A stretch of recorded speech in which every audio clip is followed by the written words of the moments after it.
चलो बेटा lecture start करते हैं। सबसे पहले तो वॉइस चेक कर लें, मेरी आवाज़ सबको सही आ रही हो। किसी को अगर इश्यू आ रहा हो तो अभी से बता दे ताकि मैं एडजस्ट कर लें इसको। मीटिंग अब ठीक है, इसके प्रो वर्जन पे काम कर रहे हैं तो जून जो है अब मीटिंग में कोई रिस्ट्रिक्शन नहीं करेगा टाइम की। तो लेक्चर स्टार्ट करते हैं बिस्मिल्लाह करके। तो सबसे पहले आज के लेक्चर का ओवरव्यू कर देते हैं। आज हमने कुछ ऑपरेटर्स पे जो काम किया था उन ऑपरेटर्स को मजीद पढ़ेंगे डिटेल में, और कौन कौन से ऑपरेटर्स और रह गए हैं उस पर ज़रा काम कर लेंगे। फर्दर हम लोग काम करेंगे स्ट्रिंग के ऊपर। स्ट्रिंग के बिल्ट इन फंक्शंस आगे जाके प्रोजेक्ट्स में यूज़ होंगे, तो हमें स्ट्रिंग पे बड़ी डिटेल में काम करना है। तो मैं बिल्ट इन फंक्शंस भी आपको सारे के सारे बताऊंगा। और इसके अलावा हम डेट पे काम करेंगे, रेगुलर एक्सप्रेशन पे काम करेंगे, और यूटिल की कुछ लाइब्रेरीज देख लेंगे जो यूजफुल है, जो आगे हमें प्रोजेक्ट्स में काम करेंगे, हमें हेल्प आउट करेंगे प्रोजेक्ट को बिल्ड करने में। लेट्स सी, आज हम आईडी पे शिफ्ट भी होंगे, थोड़ा सा इंट्रोडक्शन भी करेंगे आईडी का भी। तो स्टार्ट करते हैं। सबसे पहले ऑपरेटर से ही हमने लास्ट लेक्चर खत्म किया था, तो यहीं से शुरू करते हैं। तो ऑपरेटर्स के अंदर सबसे पहले चलते हैं यूनरी ऑपरेटर्स। तीन तरह के ऑपरेटर्स हमारे पास होते हैं, यूनरी, बाइनरी और टर्नरी। हम इन्हें यूनरी क्यों कहते हैं? क्योंकि ये एक ऑपरेंड पे अप्लाई हो जाता है। For example, plus plus, pre pre increment, post increment, pre ऐसे लिखना था, डिक्रीमेंट। कुछ टाइपिंग मिस्टेक है। प्री डिक्रीमेंट और पोस्ट डिक्रीमेंट, ठीक है। तो कुछ और भी हमारे पास ऑपरेटर होते हैं, जैसे नॉट है। नॉट एक लॉजिकल ऑपरेटर है, ये भी एक ऑपरेंड पे चलता है। एक ऑपरेंड से मुराद के फॉर एग्जांपल मैंने वेरिएबल के ऊपर अप्लाई करना है, तो मुझे लिखना पड़ेगा सिर्फ नम। और ये जो नम है इसको मैं नोट कर दूंगा, तो इसका मतलब है ये मेरे जो नम है ये होना चाहिए बूलियन टाइप का। सही है। तो बूलियन टाइप का ये होना चाहिए। बी स्मॉल में आएगा। कैपिटल बी वाला भी एक हमारे पास डेटा टाइप होती है, उस पर भी आज बात करते हैं।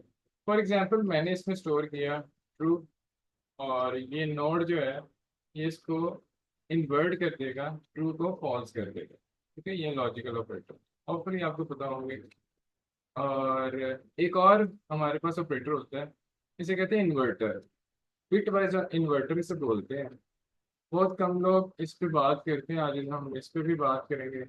और ये सेम सी प्लस प्लस की तरह ये ऑपरेटर्स हैं। हर लैंग्वेजेस में तकरीबन ये ऑपरेटर्स आपके सेम टू सेम ही रहते हैं, सीक्वेंस सेम ही रहते हैं। तो लेट्स सी, मैं देखता हूँ सर आपकी आवाज़ हो रही है। एक मिनट में एडजस्ट कर लूँ इसको।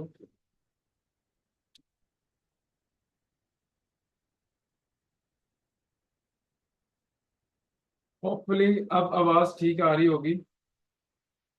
होपफुली अब आवाज़ ठीक आ रही होगी, मैंने इसको एडजस्ट कर लिया माइक को। अगर फिर भी इशू आ रहा है फिर मुझे बताएं। आवाज़ ठीक आ रही बेटा आप, जी सर, या सही स्लो आ रही आ है। रही है? मैं फिर इसकी सेटिंग चेक कर लेता हूँ। सर बेटर है, चलिए ठीक है, मैं स्टार्ट करता हूँ इसको। असल में इसकी ना सेटिंग होती है कि वॉल्यूम की, तो अभी मैंने सारी सेटिंग्स को देखना था। कुछ सेटिंग्स तो मैंने कर दी है, जैसे ऑटो। अब तो आप इनरोल कर सकते हो, किसी का डिस्कनेक्ट भी होता है तो वो भी बाद में एंटर हो सकता है। ठीक है, तो थोड़ा सा डिटेल में पढ़ते हैं इन चीज़ों को। ये पिट वाइज इन्वर्टर क्या होते हैं इस पर भी बात करते हैं। तो यूनरी ऑपरेटर्स में हमारे पास कुछ ये ऑपरेटर्स हैं, प्लस प्लस, पोस्ट प्री, और इसी तरह माइनस माइनस पोस्ट प्री होगा। Note logical operator, bitwise inverter होगा। यहाँ पे बिटवाइज इन्वर्टर को थोड़ा सा देख लेते हैं। तो फॉर एग्जांपल मैं नोट पैड पे जाता हूँ, ये काम कैसे करता है। फॉर एग्जांपल मैं लिखूंगा यहाँ पे -10, इसके ऊपर मैंने ये इन्वर्टर अप्लाई कर दिया। या +10, पॉजिटिव और नेगेटिव दोनों के ऊपर ये काम कर सकता है। अगर मैं लिखता हूँ 10, तो ये मुझे आंसर क्या देगा? ये ना क्या करेगा, बिट वाइज इसे इन्वर्टर कहते हैं। तो बिट वाइज इन्वर्टर काम कैसे करते हैं, इसे कहते हैं bit wise inverter. Bit wise inverter काम कैसे करता है, 10 को बाइनरी में कन्वर्ट करेगा। 1010, ये किसकी बाइनरी है, ये 10 की बाइनरी है। इन इसे मैं लिख देता हूँ इन बाइनरी। तो 10 को मैंने 8 बिट्स में रिप्रेजेंट करना है। फॉर एग्जांपल ये मेरा इन डेसिमल है, ये डेसिमल में है और ये बाइनरी में।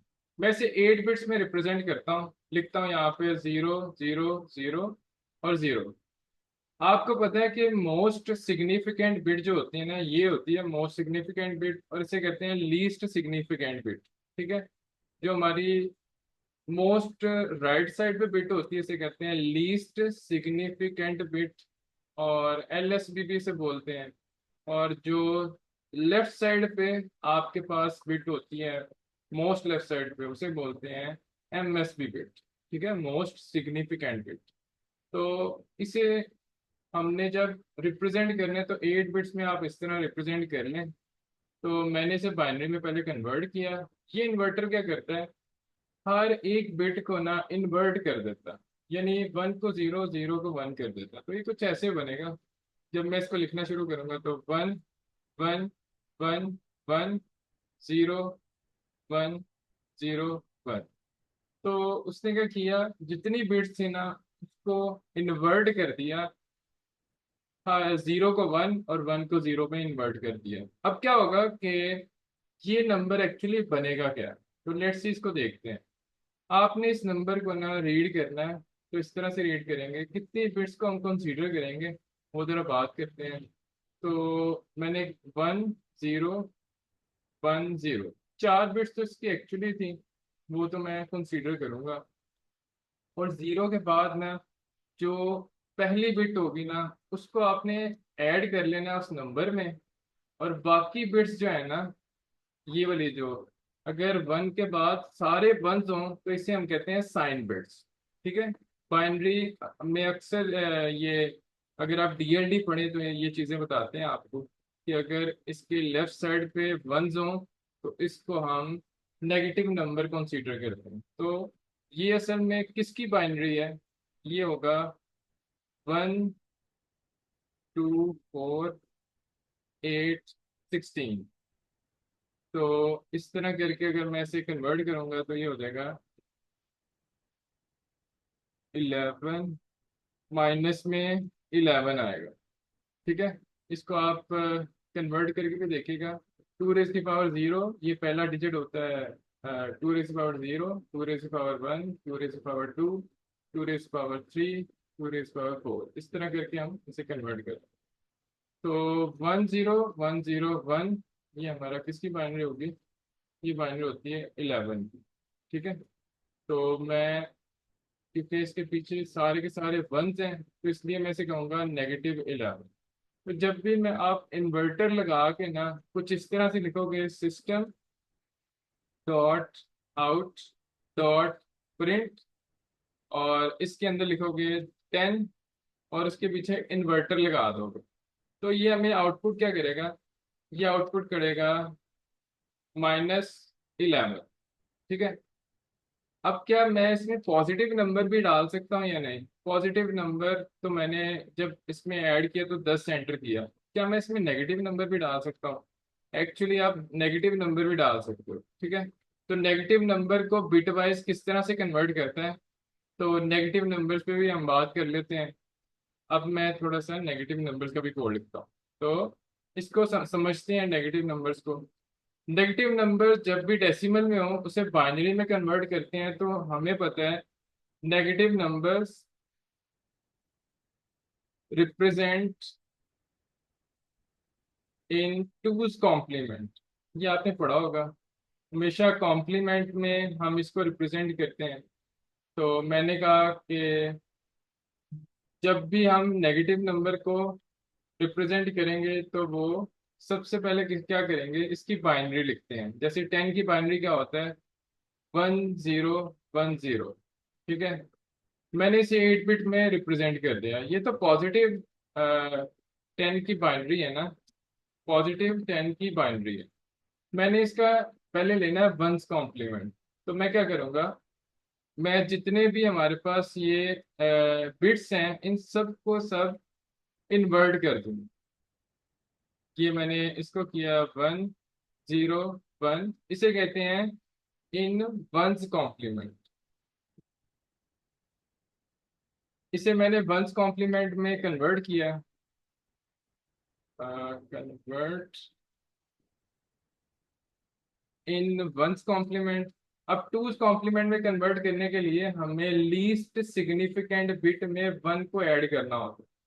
अब आपने क्या करना है, ये जो नंबर है ना, इसके लीस्ट सिग्निफिकेंट बिट में 1 को ऐड कर देना, 1 बिट को ऐड करना है, तो वो टूज कॉम्प्लीमेंट में कन्वर्ट हो जाएगा। तो लेट्स सी टूज कॉम्प्लीमेंट में कन्वर्ट करते हैं।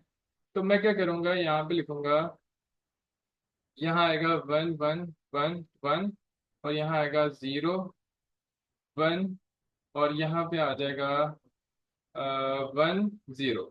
ठीक है। जब आप इसमें प्लस करोगे तो ये हो जाएगा 1 1 का प्लस क्या होगा, 0 बिट आ जाएगी, सम बिट आ जाएगी, और 1 कैरी चले जाएगा, और 1 का 1 यहाँ पे आ जाएगा। इसे कहते हैं कन्वर्ट इनटू टूज कॉम्प्लीमेंट। तो अब मैंने क्या किया, टूज कॉम्प्लीमेंट में कन्वर्ट कर दिया। ये असल में बाइनरी किसकी आई है, इसे कहते हैं नेगेटिव 10 की ये बाइनरी है, इन बाइनरी। तो मैंने -10 को बाइनरी में जब रिप्रेजेंट करूंगा तो सबसे पहले उसका वंस कॉम्प्लीमेंट लूंगा, फिर उसका टूज कॉम्प्लीमेंट लूंगा। तो टूज कॉम्प्लीमेंट करता क्या है, किसी भी नेगेटिव नंबर को रिप्रेजेंट करने के लिए हम यूज करते हैं। तो अब मैं क्या करूंगा, टूज कॉम्प्लीमेंट के ऊपर इन्वर्टर लगाऊंगा। अभी तो मैंने इन्वर्टर नहीं लगाया ना, अभी तो मैंने नेगेटिव नंबर को सिर्फ रिप्रेजेंट किया इन बाइनरी के अंदर।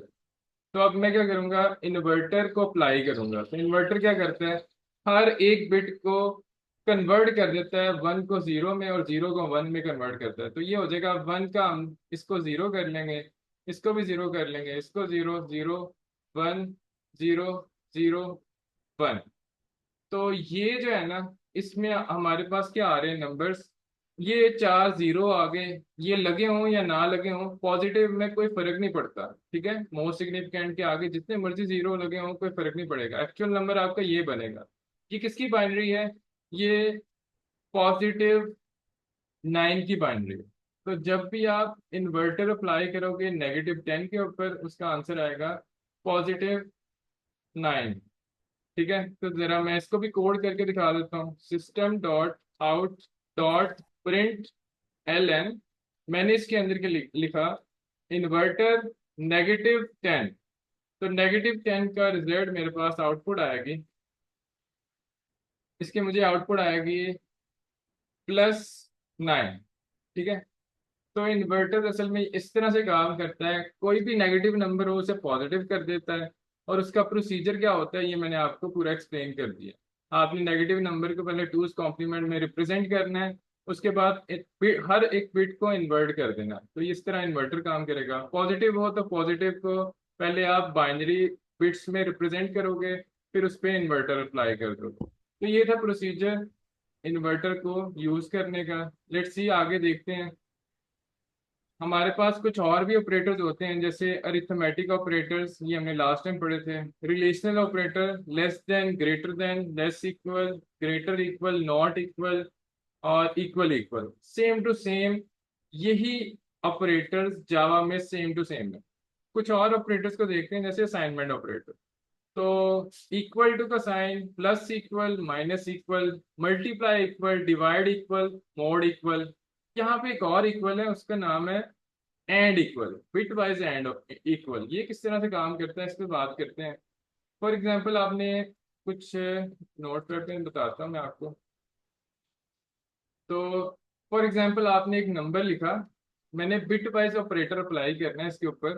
तो मैं लिखता हूँ int x is equal to 5, और यहाँ पे लिखता हूँ x, और इसके ऊपर मैं बिट वाइज ऑपरेटर अप्लाई करता हूँ एंड इक्वल 3।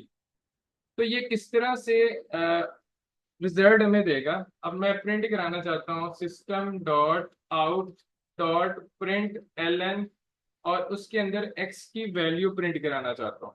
तो ये किस तरह से प्रिंट होगा, लेट्स सी, इसके ऊपर देखते हैं हम। तो मैं यहाँ पे लिखूंगा सबसे पहले, क्योंकि मैं आपको बता दूं कि सिंगल, जब भी आप सिंगल एंड लगाते हो ना, सिंगल एंड, उसे कहते हैं बिट वाइज एंड। ये असल में है क्या, ऑपरेटर की मैं बता देता हूँ। इस ऑपरेटर को कहते हैं bit wise and. Bit wise and क्या करता है, ये क्या करेगा, 5 को सबसे पहले तो इसके, इसको मैं इंटरप्रेट करके दिखाऊं, इसको मैं इंटरप्रेट करके दिखाऊं तो कुछ इस तरह से होगा कि यहाँ पे लिखा होगा आपके पास 5, इसको इंटरप्रेट इस तरह से करेंगे, x is equal to, x का एंड करो 3 के साथ।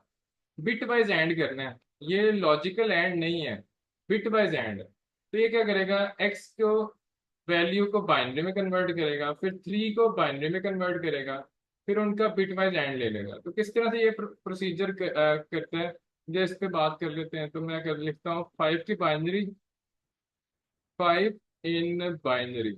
तो 5 इन बाइनरी होता है 101। उसी तरह 3 इन बाइनरी, इन बाइनरी में जब मैं रिप्रेजेंट करूंगा तो ये हो जाएगा 0 1 1। अब क्या करना है, मैंने इसका एंड लेना है, तो एक एक बिट का एंड करूंगा। अगर इसकी लीस्ट सिग्निफिकेंट बिट 1 है और इसकी भी लीस्ट सिग्निफिकेंट बिट 1 है, तो इसका रिजल्ट आएगा 1। तो लेट्स सी कि मैं इसका रिजल्ट भी लिखता जाता हूँ, यहाँ लिखूंगा 1। ठीक है, नेक्स्ट इसकी बिट 0 है, इसकी बिट है 1। तो इसका रिजल्ट आएगा, दोनों बिट डिफरेंट है तो डिफरेंट में एंड हमेशा 0 देते हैं। और जब इसकी बिट अभी भी डिफरेंट है तो फिर से मैं लिखूंगा 0। तो लेट्स सी कि ये किसकी बाइनरी आई है मेरे पास, ये आई है बाइनरी 1 की। तो इसका रिजल्ट क्या आएगा, इसका रिजल्ट आएगा 1। तो जब ये कोड आउटपुट होगा ना, ये रिजल्ट जब आउटपुट होगा तो इसका रिजल्ट आएगा 1। ठीक है, तो आप एंड ऑपरेटर को इस तरह से यूज करते हो। इसी तरह और ऑपरेटर हो तो किस तरह से काम करते हैं, अगर यहाँ लिखा होता और, इस तरह लिखा होता है ये कोड, तो हमने क्या करना होगा, एंड की जगह और अप्लाई कर देंगे। तो हम क्या करेंगे, सबसे पहले 5, एक्स के अंदर 5 है तो 5 की बाइनरी यहाँ पे लिखेंगे। अब मैं जरा और की तरफ जाता हूँ, और बिटवाइज ऑपरेटर की बात कर रहे हैं। तो 5 को इन बाइनरी में रिप्रेजेंट करेंगे, फिर 3 को बाइनरी में रिप्रेजेंट करेंगे, फिर इनका और ले लेंगे। और में क्या होता है, एक एक बिट को चेक करना है। अगर ये पहली बिट 1 है, दूसरी बिट भी 1 है तो 1 आएगा। अगर कोई एक बिट भी 1 है तो मैं इसका आंसर फिर भी 1 ही लिखूंगा। तो मैं यहाँ लिखूंगा 1।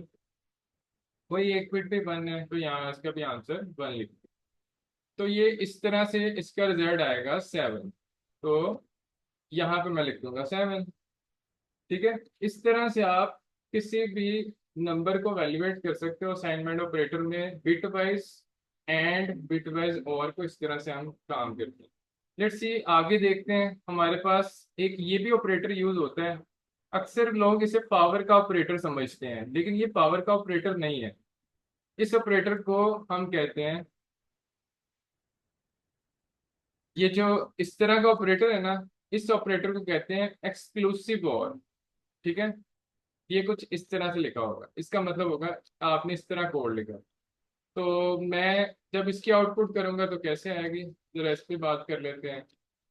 फॉर एग्जांपल यहाँ 5 ही लिखा हुआ है, यहाँ 3 लिखा हुआ है, तो इसको मैं कैलकुलेट करता हूँ किस तरह से होगा। आउटपुट चेक करते हैं, इसे कहते हैं एक्सक्लूसिव और। एक्सक्लूसिव और के अंदर जो बिट भी डिफरेंट होगी ना, उसका रिजल्ट होता है 1। डिफरेंट बिट्स का रिजल्ट 1 होता है, सेम बिट का रिजल्ट 0 होता है। ठीक है, तो ये इस तरह गेट काम करते हैं, तो हम इसके अकॉर्डिंगली ही रिजल्ट लिखेंगे। जैसे इसका रिजल्ट मैं लिखूंगा, फॉर एग्जांपल दोनों बिट आपकी डिफरेंट है, तो डिफरेंट के केस में 1 लिखूंगा और सेम के केस में मैं 0 लिखूंगा। तो इसका रिजल्ट आएगा 1 1 0, जो कि किसकी बाइनरी है, 6 की बाइनरी है तो इसका रिजल्ट 6 आ जाएगा। ठीक है, आगे चलते हैं। और क्या हमारे पास, शिफ्ट ऑपरेटर, इसे कहते हैं राइट शिफ्ट, इसे कहते हैं लेफ्ट शिफ्ट। ये भी बिटवाइज ऑपरेटर्स हैं। जरा इस पे भी बात कर लेते हैं। अगर लिखा हो कुछ इस तरह से, ठीक है, और इस तरह से लिखा हो, सी प्लस प्लस में भी ये ऑपरेटर एग्जैक्टली सेम ही काम करते हैं। ठीक है, कुछ टीचर्स इसको इग्नोर कर देते हैं, इनको भी पढ़ाना चाहिए। हर किसी को पता होना चाहिए कौन सा ऑपरेटर किस तरह काम करता है। तो मैं इसका भी थोड़ा सा एक्सप्लेन कर देता हूँ। इसको कहते हैं right shift. Right shift bitwise operator है। इस ये काम कैसे करता है, ये कहता है कि आपने ना 5 को कितनी बिट शिफ्ट करना है, 3 बिट्स शिफ्ट करना है। इसका मतलब ये है, शिफ्ट 5 into 3 बिट्स, 3 बिट्स में शिफ्ट कर दो। तो शिफ्ट कैसे करना है ये जरा मैं आपको एक्सप्लेन कर देता हूँ। अब हमें ये नहीं चाहिए, आपने सिर्फ पहले नंबर को बाइनरी में कन्वर्ट करना है। और इसको शिफ्ट कैसे करना है, फॉर एग्जांपल शिफ्ट करते कैसे, आपने ना उसके मोस्ट सिग्निफिकेंट, फॉर एग्जांपल मेरे पास नंबर है 10, 10 नंबर लिखा हुआ है। इसको मैं जब शिफ्ट करूंगा ना, 1 शिफ्ट, तो मैं यहाँ पे लगाऊंगा 0 और यहाँ पे लगाऊंगा 1। तो ये फर्स्ट शिफ्ट हुई, इसे कहेंगे फर्स्ट शिफ्ट। और अगर मैं इसको सेकंड शिफ्ट करूंगा तो फिर से एक 0 लगाऊंगा, फिर 0 लगाऊंगा, इसे कहेंगे सेकंड शिफ्ट। ये मैं एग्जांपल दे रहा हूँ। अब हम यही काम 101 के ऊपर करेंगे। 101 के ऊपर मुझे कितना शिफ्ट करना है, 3 शिफ्ट करना है। तो मैं किस तरह से शिफ्ट करूंगा, लेट्स सी। 3 बिट्स में पहले रिप्रेजेंट करते हैं इसको। तो मैं यहाँ लिखूंगा 0। ये 1 जो है ये बाहर निकल जाएगा, इसकी जगह पीछे मोस्ट सिग्निफिकेंट में 0 ऐड हो जाएगा। तो ये कुछ इस तरह से आएगा। हम यहाँ पे लिखेंगे 0 1 0। तो ये देखें, ये वाला जो 1 है ना, ये बाहर निकल गया, इसके पीछे जो है ना 3 बिट में ही रहना है। आपने रहना 3 बिट में ही है और से राइट शिफ्ट करते जाना है। ये देखें राइट की तरफ शिफ्ट हो रहा है। और फिर हम इसको सेकंड शिफ्ट जब करेंगे तो कैसे होगा, ये लिखूंगा यहाँ पे 0 0 1। देखिए अब ये 1 जो है ये इससे आगे राइट साइड पे शिफ्ट हो रहा है। ठीक है, उसी तरह तीसरी शिफ्ट में क्या होगा, 0 0 0। तो ये थर्ड शिफ्ट है हमारी। ठीक है, शिफ्ट ऑपरेटर इस तरह से काम करता है, इसे कहते हैं राइट शिफ्ट। और उसी तरह हमारे पास एक और होता है जिसे कहते हैं लेफ्ट शिफ्ट। लेफ्ट शिफ्ट भी हमारे पास ऑपरेटर यूज होते हैं। तो ये का इसका कोड कैसे लिखेंगे, आपने लेस देन वाले 2 साइन डालने हैं। ठीक है, उसी तरह यहाँ पे मैं लिखूंगा लेस लेस और 2 साइन डालूंगा। ये क्या करेगा, left shift 5 into 3 bits, 3 bits आपने शिफ्ट करना है इसको। तो इसे कहते हैं लेफ्ट शिफ्ट। तो लेफ्ट शिफ्ट हम कैसे करेंगे, जरा 5 के ऊपर ही करके देखते हैं। 101 मेरे पास लिखा हुआ है। तो लेट्स सी, मैं इसके ऊपर पहली दूसरी तीसरी शिफ्ट अप्लाई करता हूँ ताकि थोड़ा सा आपको आइडिया हो जाए। और तो फर्स्ट शिफ्ट के अंदर मैं क्या करूंगा, सबसे पहले लिखूंगा यहाँ पे, अब जो 0 मैंने ऐड करने हैं ना, अब राइट साइड पे करने मैंने जीरोज ऐड, और इसे लेफ्ट साइड पे शिफ्ट करना है। ठीक है, तो ये हो जाएगा 0 1 0। ठीक है, फर्स्ट शिफ्ट में इस तरह से मूव करेगा। फिर से जब मैं इसे मूव करूंगा तो ये इस तरह हो जाएगा 1 0 0। ये हमारे पास सेकंड शिफ्ट चलेगी। और फिर से मैं जब इसे करूंगा शिफ्ट तो ये हो जाएगा 0 0 0। तो थर्ड शिफ्ट में इस तरह से ये मूव कर जाएगा। तो आपका रिजल्ट एट द एंड जो बाइनरी आएगी ना, वही आपकी आउटपुट आ जाएगी। ठीक है, यानी इसका रिजल्ट 0 आ जाएगा। तो बिट वाइज ऑपरेटर इस तरह से काम करते हैं। तो इसको, उसके बाद हम देखते हैं कुछ लॉजिकल ऑपरेटर्स भी होते हैं हमारे पास, एंड और नॉट, सबका पता होगा इसके। ये बिट वाइज नहीं है। ये जो एंड और नॉट है ना, फॉर एग्जांपल मैं लिखता हूँ एंड, तो इसके लिए मुझे डबल एंड लगाना पड़ेगा। इसे एम% का साइन बोलते हैं। एम% के 2 साइन लगाने पड़ेंगे, इसे कहते हैं एंड। और लिखूं तो फिर इसे कहते हैं और। इसे कहेंगे नॉट। ये बिट वाइज काम नहीं करते। इनको कैसे हम अप्लाई करते हैं? हमेशा ट्रुथ टेबल से हम इसे अप्लाई करते हैं। जो ट्रुथ टेबल है उसके जरिए हम अप्लाई करेंगे। फॉर एग्जांपल एंड को अप्लाई करते हैं तो एक्स और वाई के मैं एंड ले लेता हूँ। मैं लिखता हूँ एक्स का एंड करो वाई के साथ, तो उसका आंसर आएगा।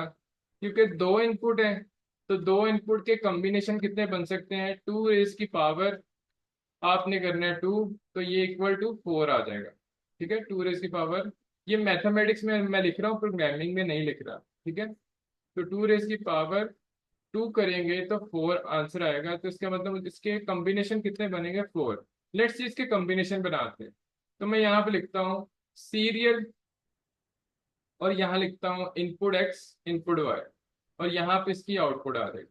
तो लेट्स सी इसको मैं किस तरह से लिखूंगा। पहली सीरियल सीरियल है मेरी, जीरो से शुरू करते हैं। तो पहले मेरे पास जीरो है, तो जीरो की बाइनरी दो बिट में जीरो को रिप्रेजेंट करते हैं। तो पहला आएगा जीरो, फिर दूसरा भी जीरो आएगा। ठीक है, तो उसके बाद वन की बारी है। तो वन के केस में वन को दो बिट्स में रिप्रेजेंट करें तो उसका आंसर आता है जीरो, और फिर आता है answer one. Let's see two, two की बाइनरी क्या होगी? इसको दो बिट में रिप्रेजेंट करते हैं तो ये आएगा वन, और ये आएगा जीरो। इसी तरह थ्री की बाइनरी दो बिट में रिप्रेजेंट करते हैं तो इसका आंसर आएगा वन, इसी का आंसर आएगा वन। लेट्स सी अब इसकी आउटपुट क्या आएगी। तो मैं यहाँ पे लिखता हूँ जीरो जीरो हमेशा एंड, अगर आपके पास हो कोई एक ट्रू हो तो तभी ये ट्रू आता है, वरना जीरो आता है। ये सबको ही पता है। तो हम यहाँ पे लिखेंगे जीरो, उसी तरह यहाँ पे लिखेंगे जीरो, यहाँ पे लिखेंगे वन। तो इस तरह से ये एंड और नॉट जो है वो ट्रूथ टेबल से आपकी एवेलुएट करते हैं एक्सप्रेशन को। ठीक है, एट द एंड जो आउटपुट आएगी वो इस तरह से आएगी, ट्रू या फॉल्स के अकॉर्डिंगली। तो शिफ्ट ऑपरेटर्स में हमने बात कर ली, राइट शिफ्ट लेफ्ट शिफ्ट। अब थोड़ा सा आगे चलते हैं, टर्नरी ऑपरेटर्स। हमारे पास कुछ टर्नरी ऑपरेटर्स भी हैं। जैसे आप लिखोगे एक्सप्रेशन, फिर लिखोगे क्वेश्चन मार्क, फिर लिखोगे ट्रू स्टेटमेंट। अगर तो ये एक्सप्रेशन ट्रू होती है तो ये वाली चीज प्रिंट कर दो। कॉलन, अगर फॉल्स होती है तो फिर ये फॉल्स स्टेटमेंट आ जाएगी। एंड पे सेमी कॉलन आ जाएगा।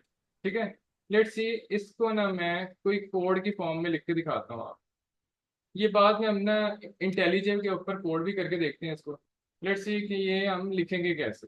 मैं लिखता हूँ फॉर एग्जांपल 10 इक्वल इक्वल 10 के इक्वल इक्वल है। तो आप क्या करो, प्रिंट कर दो पास कॉलन, वरना फेल कर दो। ठीक है, एंड पे सेमीकोलन आ गया। स्ट्रिंग के अंदर मैं इसको सेव कर लेता हूँ कि ये मेरा डिसीजन जो है पास हुआ या फेल हुआ। इसको मैं further system dot out dot println में जाकर DIS को प्रिंट कर दूँ। तो ये एक्सप्रेशन पढ़ते कैसे हैं जरा इसको देख लेते हैं। तो ये एक्सप्रेशन कहती है कि अगर 10 10 के बराबर है तो ट्रू हुआ, ट्रू होगा तो पास इधर, यहाँ पे पास जो है वो DIS में असाइन हो जाएगा। फेल असाइन नहीं होगा क्योंकि वो एल्स पार्ट है। कोलन के बाद आपका एल्स पार्ट आता है, और क्वेश्चन मार्क के बाद आपका इफ स्टेटमेंट आती है। ये इफ स्टेटमेंट है, जो इफ स्टेटमेंट की बॉडी होगी वो ये होगी, एल्स स्टेटमेंट की बॉडी ये होगी। ठीक है, इसे कहते हैं ternary operator. Most of the student ने देखे होंगे। उसी तरह इनके हम नेस्टेड भी बना सकते हैं। फॉर एग्जांपल मैंने इसका नेस्टेड बनाना हो तो कैसे बन सकता है? एल्स इफ जैसे हम बनाते हैं। तो पहले मैं लिखूंगा एक्सप्रेशन, फिर लिखूंगा क्वेश्चन मार्क, फिर से यहाँ पे एक्सप्रेशन मुझे देनी पड़ेगी क्या ये ट्रू हो रहा है या फॉल्स हो रहा है। अगर फॉर एग्जांपल मैं इस तरह से कोड करता हूँ कि नेस्टेड लिख के दिखाता हूँ। फॉर एग्जांपल मेरे पास तीन नंबर्स हैं, N1 N2 N3। तीन नंबर्स हैं और तीनों के तीनों इंटीजर हैं। मुझे देखना है कि किस कौन सा नंबर बड़ा है। ठीक है, 10, और उसी तरह 20, उसी तरह 30। मैं यूजर से भी वैल्यूज दे सकता हूँ। फिलहाल मैं इस तरह लिख के दिखा रहा हूँ। आप इसको इस तरह भी लिख सकते हो, और अगर एक ही लाइन में सबको इनिशियलाइज करना हो तो फिर भी वो भी तरीका बताता हूँ अभी। तो सबसे पहले हम एक्सप्रेशन लिखते हैं। तो मैं लिखूंगा N1 अगर ग्रेटर देन है N2 से, तो क्वेश्चन मार्क लगाओ, फिर चेक करो क्या ये ब्रैकेट लगाने के बाद मैं यहाँ पे फिर से ब्रैकेट ऐड करता हूँ, मैं यहाँ लिखता हूँ दूसरी एक्सप्रेशन। ठीक है, तो मैं लिखूंगा क्या N1 N3 से भी बड़ा है, तो फिर इसके अंदर आपने फिर इसकी इफ स्टेटमेंट फिर से लिखना। तो ये इफ के अंदर एक और इफ है, अगर इसे मैं कोड में लिख के दिखाऊं तो कुछ ऐसा होगा। ये N1 अगर N2 से बड़ा है, और फिर से इफ लगाओ, N1 ग्रेटर देन है N3 से, और फिर मुझे यहाँ पे लिखना है कि N1 सिस्टम, या फिर मैं यहाँ पे डबल कोट्स में दे देता हूँ N1। ठीक है, तो इसका कोड मैं जब नेस्टेड में लिखूंगा तो उतना ही कॉम्प्लेक्स हो जाता है, इसलिए हम नेस्टेड में कभी भी इसको प्रेफर नहीं करते, क्योंकि ये डेवलपर को ज़्यादा कंफ्यूज करते हैं वाइल कोडिंग। तो मैं यहाँ पे ज़रा अब इसे पूरा कंप्लीट कर लूँ।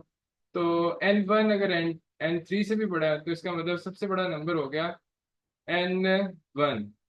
ठीक है, N1 इज ग्रेटर। सही हो गया। इसका एल्स पार्ट क्या होगा? लेट्स सी इसके एल्स को डिस्कस करते हैं। मैंने कहा कि ये तभी स्टेटमेंट में आएगा, इस स्टेटमेंट में ये तभी आएगा जब N1 बड़ा है।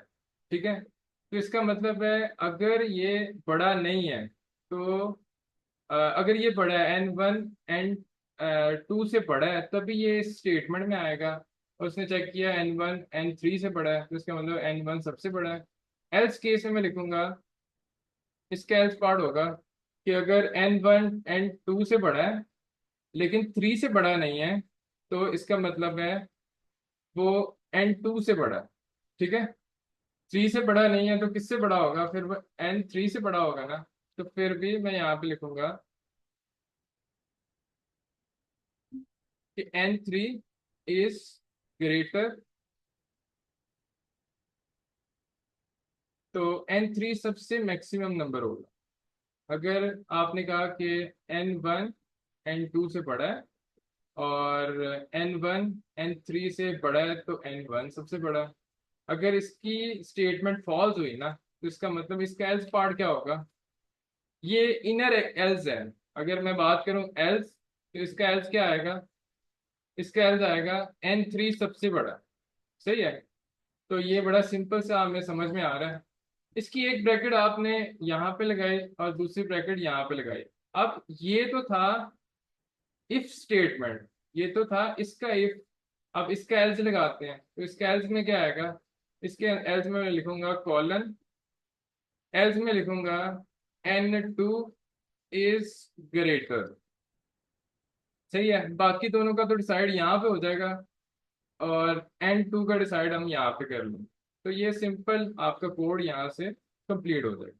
ठीक है, तो लेट्स सी कि इस तरह हम नेस्टेड एक्सप्रेशंस में भी इसे यूज कर सकते हैं, टर्नरी ऑपरेटर्स को। लेकिन मैं कभी भी प्रेफर नहीं करूंगा कि आप नेस्टेड में इसको यूज करो। उसकी रीजन है क्योंकि जितना आप नेस्टेड में जाओगे ना, else if else if else if, ये थोड़ा आपको ही कंफ्यूज करेगा। ठीक है, तो कुछ सिंपल स्टेटमेंट्स के लिए आप ले सकते हो, यानी वन लाइन अगर स्टेटमेंट देनी हो, जैसे मैंने फॉर एग्जांपल करना है कि मार्क्स, फॉर एग्जांपल किसी के मार्क्स हैं, वो इंटीजर में मैं मार्क्स लिखता हूँ, MARKS मार्क्स 50, और मैं डिसाइड करना चाहता हूँ क्या ये 50 मार्क्स अगर तो ग्रेटर देन इक्वल टू 50 है, तो इसका मतलब है ये बच्चा पास है, एल्स ये बच्चा फेल।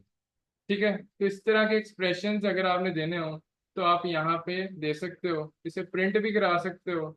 अगर आपने असाइन कराना है तो किसी चीज़ में असाइन भी कर सकते हो, कोई वैल्यू भी दे सकते हो। जैसे आपने जरूरी नहीं यहाँ स्ट्रिंग ही हमेशा एंटर करें, आप यहाँ पे कोई नंबर भी पास कर सकते हो। जैसे रिटर्न क्या करते हैं, ये 50 को रिटर्न करते हैं, एल्स में ये 0 को रिटर्न करते हैं। 0 का मतलब होगा कि वो फेल हो गए। ठीक है, तो मैं अगर इंटीजर रिटर्न कर रहा हूँ तो फिर मुझे यहाँ यहाँ पे इंटीजर लिखना पड़ेगा। तो dis is equal to integer. ठीक है, तो इस तरह आप सिंगल डिसीजन के लिए इसे यूज कर सकते हो। बहुत सारे डेवलपर्स इसको प्रेफर करते हैं सिंगल स्टेटमेंट के लिए, नेस्टेड के लिए कोई भी प्रेफर नहीं करता। ठीक है, थोड़ा सा ऑपरेटर से आगे चलते हैं। प्रेसिडेंस में हमने जितने भी ऑपरेटर्स हैं वो सारे एक बार देख लेते हैं, रिव्यू कर लेते हैं। तो plus plus minus minus, plus plus minus minus, plus minus, और ये इन्वर्टर भी हमने देख लिया। एक्सक्लेमेशन यानी नोड ऑपरेटर भी देख लिया। Multiply divide mode plus minus, shift operators भी देख लिए। Less than, greater equal, less equal. एक हमने इंस्टेंस ऑफ नहीं देखा, ये वाला इंस्टेंस ऑफ ना, मैं क्लासेस जब हम स्टार्ट करेंगे ना तब हम स्टार्ट कर लेंगे, इसको पढ़ेंगे, क्योंकि ये ऑब्जेक्ट से रिलेटेड है। इसलिए मैंने अभी ऑब्जेक्ट स्टार्ट नहीं किए, तो मैं इसको नहीं अभी करा रहा। तो दूसरा उसके बाद हम देख लेते हैं equal equal, not equal, and, bitwise and, ये होगा एक्सक्लूसिव, और ये होगा और, बिटवाइज और, इंक्लूसिव इसे बोलते हैं।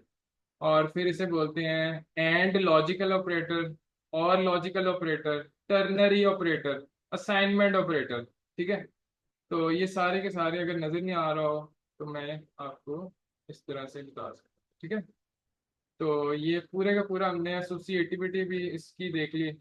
लेट्स सी, थोड़ा सा आगे चलते हैं, नेक्स्ट स्लाइड में हमारे पास क्या है। तो कंट्रोल स्ट्रक्चर्स पे बात करेंगे। फिर अब मैं थोड़ा सा आईडी की तरफ जाता हूँ ताकि हम कोड को भी थोड़ा सा एक्सप्लेन कर लें। मेरे पास कुछ मैसेजेस आए हुए हैं सर, जावा में इफ का कीवर्ड यूज नहीं करते। इफ का कीवर्ड बेहतर यूज होता है, मैं अभी ये बता रहा था कि कौन कौन से ऑपरेटर्स हैं। If else same to same वैसे ही है, ये कंट्रोल स्ट्रक्चर मैं उसी की तरफ आ रहा हूँ। कंट्रोल स्ट्रक्चर इन जावा, उसी की तरफ आ रहा हूँ मैं। तो मैं अब जाता हूँ इंटेलिजे के अंदर। तो इंटेलिजे जब आप इंस्टॉल कर लोगे, कुछ इस तरह की विंडो आपके पास आएगी। तो अगर मैं इसके लेफ्ट साइड पे देखूं तो हमारे पास प्रोजेक्ट्स आएंगे। कुछ कस्टमाइज में चले जाएं तो मैं लेट्स सी, ये यहाँ पे आप इसका थीम चेंज कर सकते हो। मुझे डार्क थीम पसंद है तो मैं डार्क में जाता हूँ। इसे आप लाइट भी कर सकते हो। ठीक है, ये लाइट थीम भी आपको यूज कर सकते हो।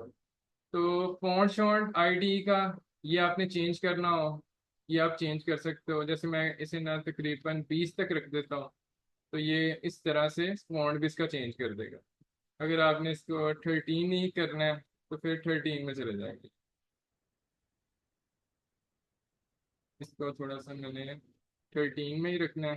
ठीक है, बिल्कुल थोड़ा सा 16 में लेंगे।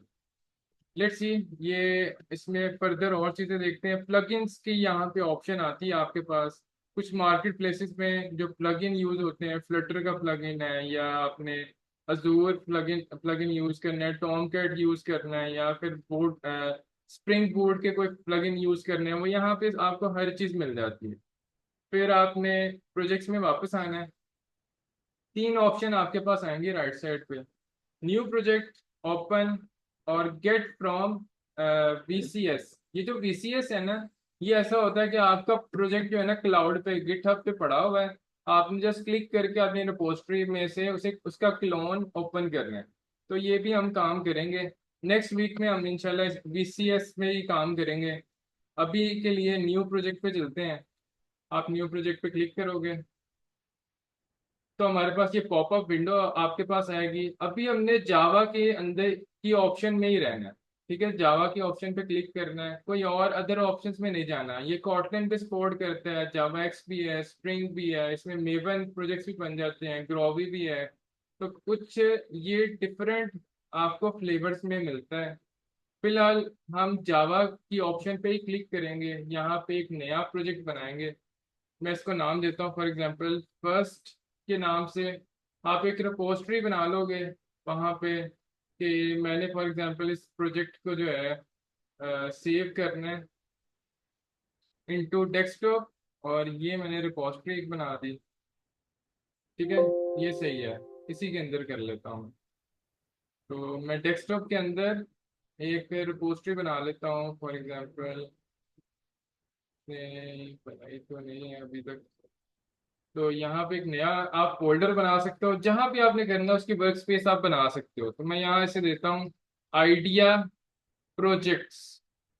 आइडिया प्रोजेक्ट्स ओके कर देता हूँ। तो उसके बाद मैं यहाँ पे इस विंडो को ओके करूंगा। ये मेरा पाथ यहाँ पे सेट हो जाएगा। अगर आपने क्रिएट गिटहब रिपोजिटरी, अगर आपने इस प्रोजेक्ट को गिटहब पे रखना हो तो आप इसे टिक करेंगे। अभी के लिए हम इसे टिक नहीं कर रहे, नेक्स्ट वीक से इंशाल्लाह इसे टिक करके फिर हम सेव किया करेंगे।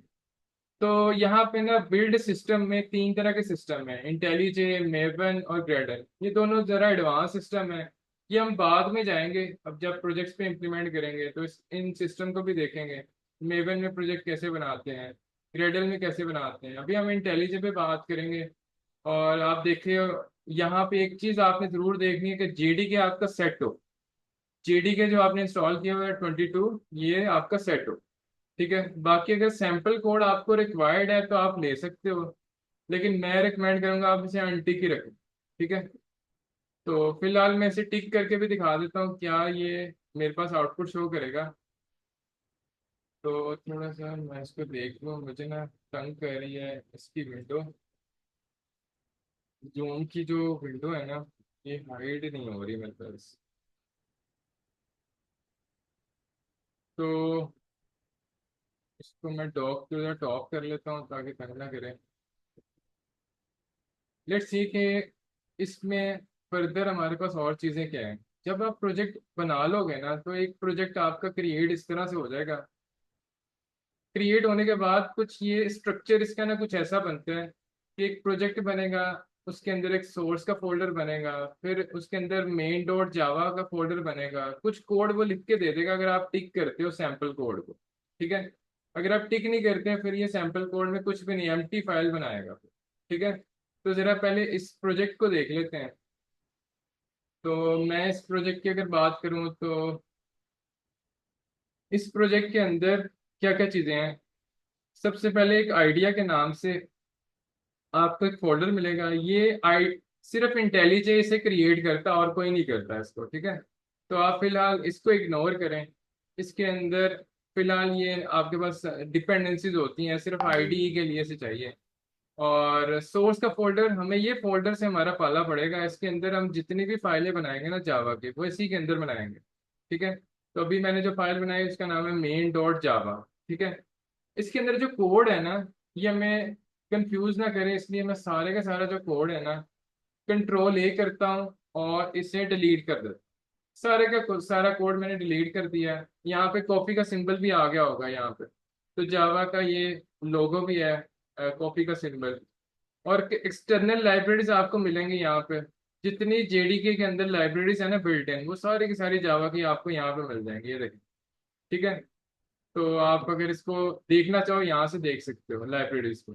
फिलहाल हमने जो काम करना है, इसके लिए सेटिंग जो चाहिए वो मैं जरा दिखा देता हूँ। फॉर एग्जांपल मैं यहाँ पे कुछ कोड करता हूँ ना, जैसे मैंने हेलो लिखा, तो मैं इसका फोन शोन बढ़ाना चाह रहा हूँ, तो कुछ सेटिंग चेंज करना चाह रहा हूँ। आप इस मेन मेन्यू पे क्लिक करोगे लाइंस पे, कुछ ये आपके पास आ जाएंगी चीजें। जैसे सबसे पहले हेल्प है, हेल्प में कुछ टिप्स आपको मिल जाती हैं। विंडोज, अगर कोई भी विंडो बंद हो जाती है बाय डिफॉल्ट, तो आप यहाँ से लेआउट देख सकते हो, एक्टिव विंडोज को देख सकते हो, और टैब्स को देख सकते हो, नोटिफिकेशन विंडोज किसी को भी एक्टिव कर सकते हो। वीसीएस ये टैब हम तब यूज करेंगे जब गिटहब पे हम मूव कर जाएंगे। ठीक है। फिलहाल टूल्स में बात करें तो अगर आप कोई टूल, एक्सटर्नल टूल यूज कर रहे हो, कोई भी प्लगइन, कोई भी ऐसी डिपेंडेंसी आप या कोई थर्ड पार्टी लाइब्रेरी आप यूज कर रहे हो, तो ये टूल्स में जाके आपको मिलेंगे वो चीजें। रन में आप जाओगे तो यहाँ से रन कर सकते हो, डीबग कर सकते हो, ब्रेक पॉइंट्स आप लगा सकते हो। ठीक है। और डीबगिंग का जो भी प्रोसीजर है वो यहाँ पे होगा। बिल्ड में सिर्फ प्रोजेक्ट बिल्ड होगा, रन नहीं होगा। ठीक है। वो कंपाइल करके आपको दिखा देगा इसमें जो जो चीजें होंगी। रिफैक्टर के अंदर अगर जाएं तो यहाँ पे जो आपने किसी को भी मैनिपुलेट करना है, रीनेम करना है, या फिर उसका नाम कुछ और रखना चाहते हो, तो वो रिफैक्टरिंग के अंदर आपके पास आता है, किसी भी फाइल का नाम चेंज करना हो। तो कोड में जाएं तो आपके पास कुछ जनरेट कर देता है कोड्स, कमेंट्स, और अगर रीफॉर्मेट करना हो कोड को, आप प्रेस करोगे, यहाँ पे कीज भी मिल जाती हैं। कमेंट, लाइन कमेंट करना हो तो कंट्रोल प्रेस फॉरवर्ड स्लैश आप प्रेस करोगे, कमेंट हो जाएगी लाइन। ब्लॉक को करना हो control shift forward slash press करोगे। फॉर्मेट करना हो कोड को, कंट्रोल आर्ट एल प्रेस करोगे। जैसे जैसे हम यूज करेंगे चीजें समझ आ जाएंगी। कहीं भी नेविगेट करना हो तो यहाँ पे आपको ऑप्शन मिलती है। व्यू के अंदर कुछ अपीयरेंसेस आपको मिल जाती हैं, जैसे मैंने किसी का फ़ॉन्ट साइज चेंज करना है, कोई विंडो की थीम चेंज करना है, तो वो सारी चीज़ें ये मुझे यहाँ से मिल जाएंगी। एडिट में किसी को भी एडिट करना है यहाँ से मिलेगा। फाइल के अंदर कुछ और चीज़ें हैं, जैसे सेटिंग्स। आप सेटिंग में जाते हो तो यहाँ पे मेरे पास कुछ अपीयरेंस सेटिंग है, जो बाहर आ रही थी वो यहाँ भी है। ठीक है, तो एडिटर में जाके फिलहाल मैं आपको फ़ॉन्ट चेंज करके दिखाता हूँ कि फॉर एग्जांपल मैंने अगर इसका फ़ॉन्ट कुछ और रखना है, एरियल मुझे अच्छा नहीं लग रहा, तो इसको मैं थोड़ा सा चेंज करने की कोशिश करता हूँ। तो जेट ब्रेन्स मोनो इसमें लेके जाता हूँ, 22 इसका साइज रखता हूँ। और टाइपोग्राफी के अंदर आप फर्दर बोल्ड करना चाहो, उसका कलर चेंज करना चाहो किसी का भी, वो भी चीज़ें यहाँ पे आ जाती हैं। फर्दर जैसे जैसे हम सेटिंग देखते जाएंगे, एक्सप्लोर करते जाएंगे, सेटिंग्स और भी आती जाएंगी। मैं इसको अप्लाई करके यहाँ से बंद कर देता हूँ। लेट्स सी अब कोड कैसे करना है उस पर बात करते हैं। तो एक चीज मैंने आपको कही थी, इस विंडो को मैं अभी बंद कर रहा हूँ, और बाय डिफॉल्ट ये प्रोजेक्ट बंद हो जाए ना इस तरह से, बंद हो गया तो ये फाइल अगर ओपन है तो मैं यहाँ क्लिक करूंगा उसी फाइल पे, ये मुझे रीडायरेक्ट कर देगा। ठीक है, तो कुछ चीजें हैं जो मैं हेल्प आउट करती हैं। तो लेट्स सी जरा इसको मैं मिनिमाइज कर देता हूँ, मेरे पास पूरी जो कोड फाइल है इस पे ऊपर कोड करने की कोशिश करते हैं। तो मैं यहाँ पे सबसे पहले इसको जरा मिनिमाइज कर लूँ। अच्छा, सबसे पहले हम बनाएंगे क्लास। याद रहे कि जावा के अंदर आपने जब क्लास बनानी है ना, तो उसी नाम, जिस नाम से फाइल है उसी नाम से आपने क्लास बनानी है। ठीक है, तो मैं यहाँ पे लिखूंगा पब्लिक क्लास मेन, और इसकी बॉडी ब्रैकेट्स अप्लाई कर दूँ। जैसे मैं बॉडी ब्रैकेट्स अप्लाई कर दूंगा, ये बड़ा इंटेलिजेंट है और बड़ा कोड में आपको बड़ा हेल्प आउट करेगा। ठीक है, तो लेट्स सी इसके अंदर मुझे लिखना है पब्लिक स्टैटिक वॉइड मेन। तो मैं सारे के पहले पहले लेटर्स लिखता हूँ, पब्लिक स्टैटिक वॉइड मेन। पहले पहले लेटर्स मैंने लिखे, तो उसने मुझे कहा आप मेन मेथड डिक्लेयर करना चाह रहे हो। मैंने कहा हाँ।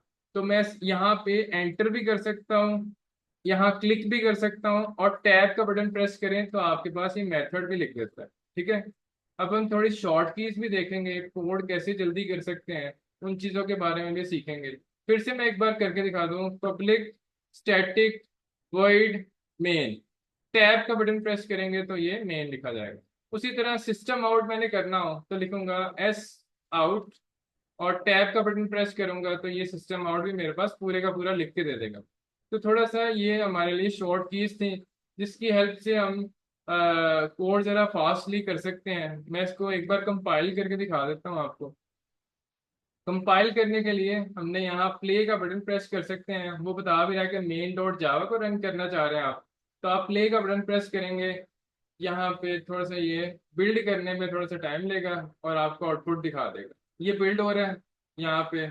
बिल्ड करने के बाद आपको पहली बार ये अपनी सेटिंग वगैरह चेक करता है, उसके बाद इसे प्रिंट कर देगा। लेट्स सी हमारे पास यहाँ पे हेलो आ गया, तो कंसोल जो है जावा के अंदर वो वाइट है। तो थोड़ा सा ये कंसोल विंडो ही है, ये कोई जीयूआई नहीं है। ठीक है, तो लेट्स सी इसके ऊपर फर्दर और काम करते हैं। फॉर एग्जांपल इस लाइन को मैंने बहुत सारी और लाइंस लिखनी है, तो मैं कंट्रोल करके यहाँ पे डी करूंगा तो डुप्लीकेट बन जाएगा। एक और डी किया, डुप्लीकेट बनाया। फॉर एग्जांपल मैं क्या करना चाह रहा हूँ, यहाँ पे शॉर्ट कीज और बताता हूँ आपको।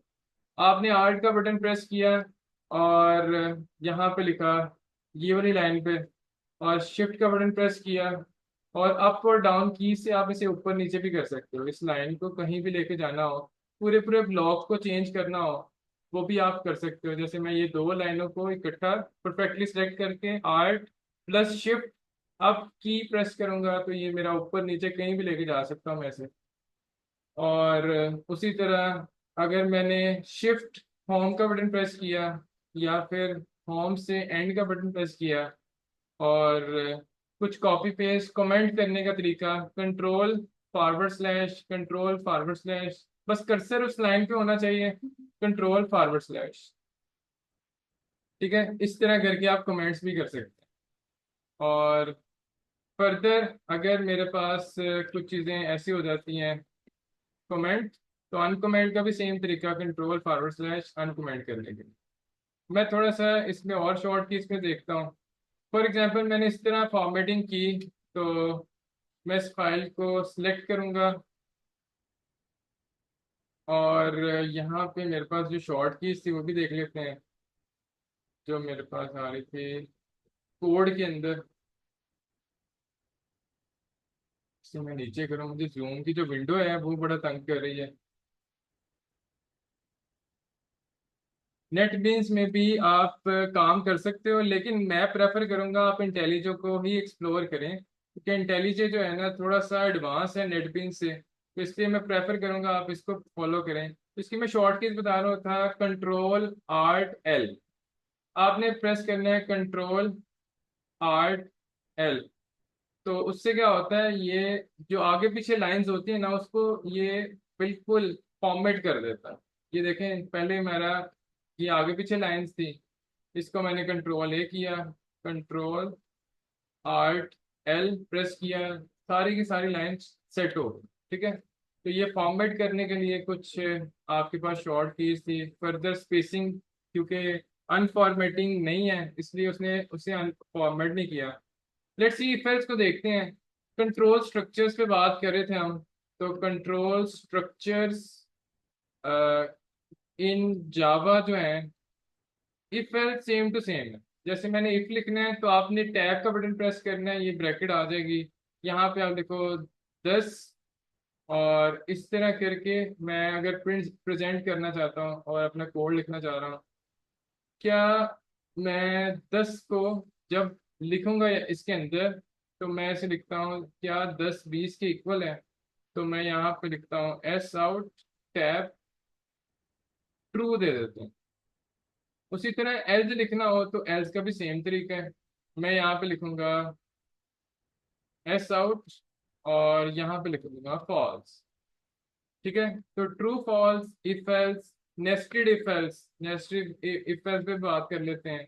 फॉर एग्जांपल मैंने नेस्टेड इफ एल्स लिखना है तो सेम टू सेम जैसे सी प्लस प्लस पे है, मैं इस पे ज्यादा टाइम नहीं लगाऊंगा, क्योंकि same to same C plus plus में जिस तरह इफ एल्स लगते हैं ना, सेम टू सेम वैसे ही इफ एल्स यहाँ पे आपको मिलेगा।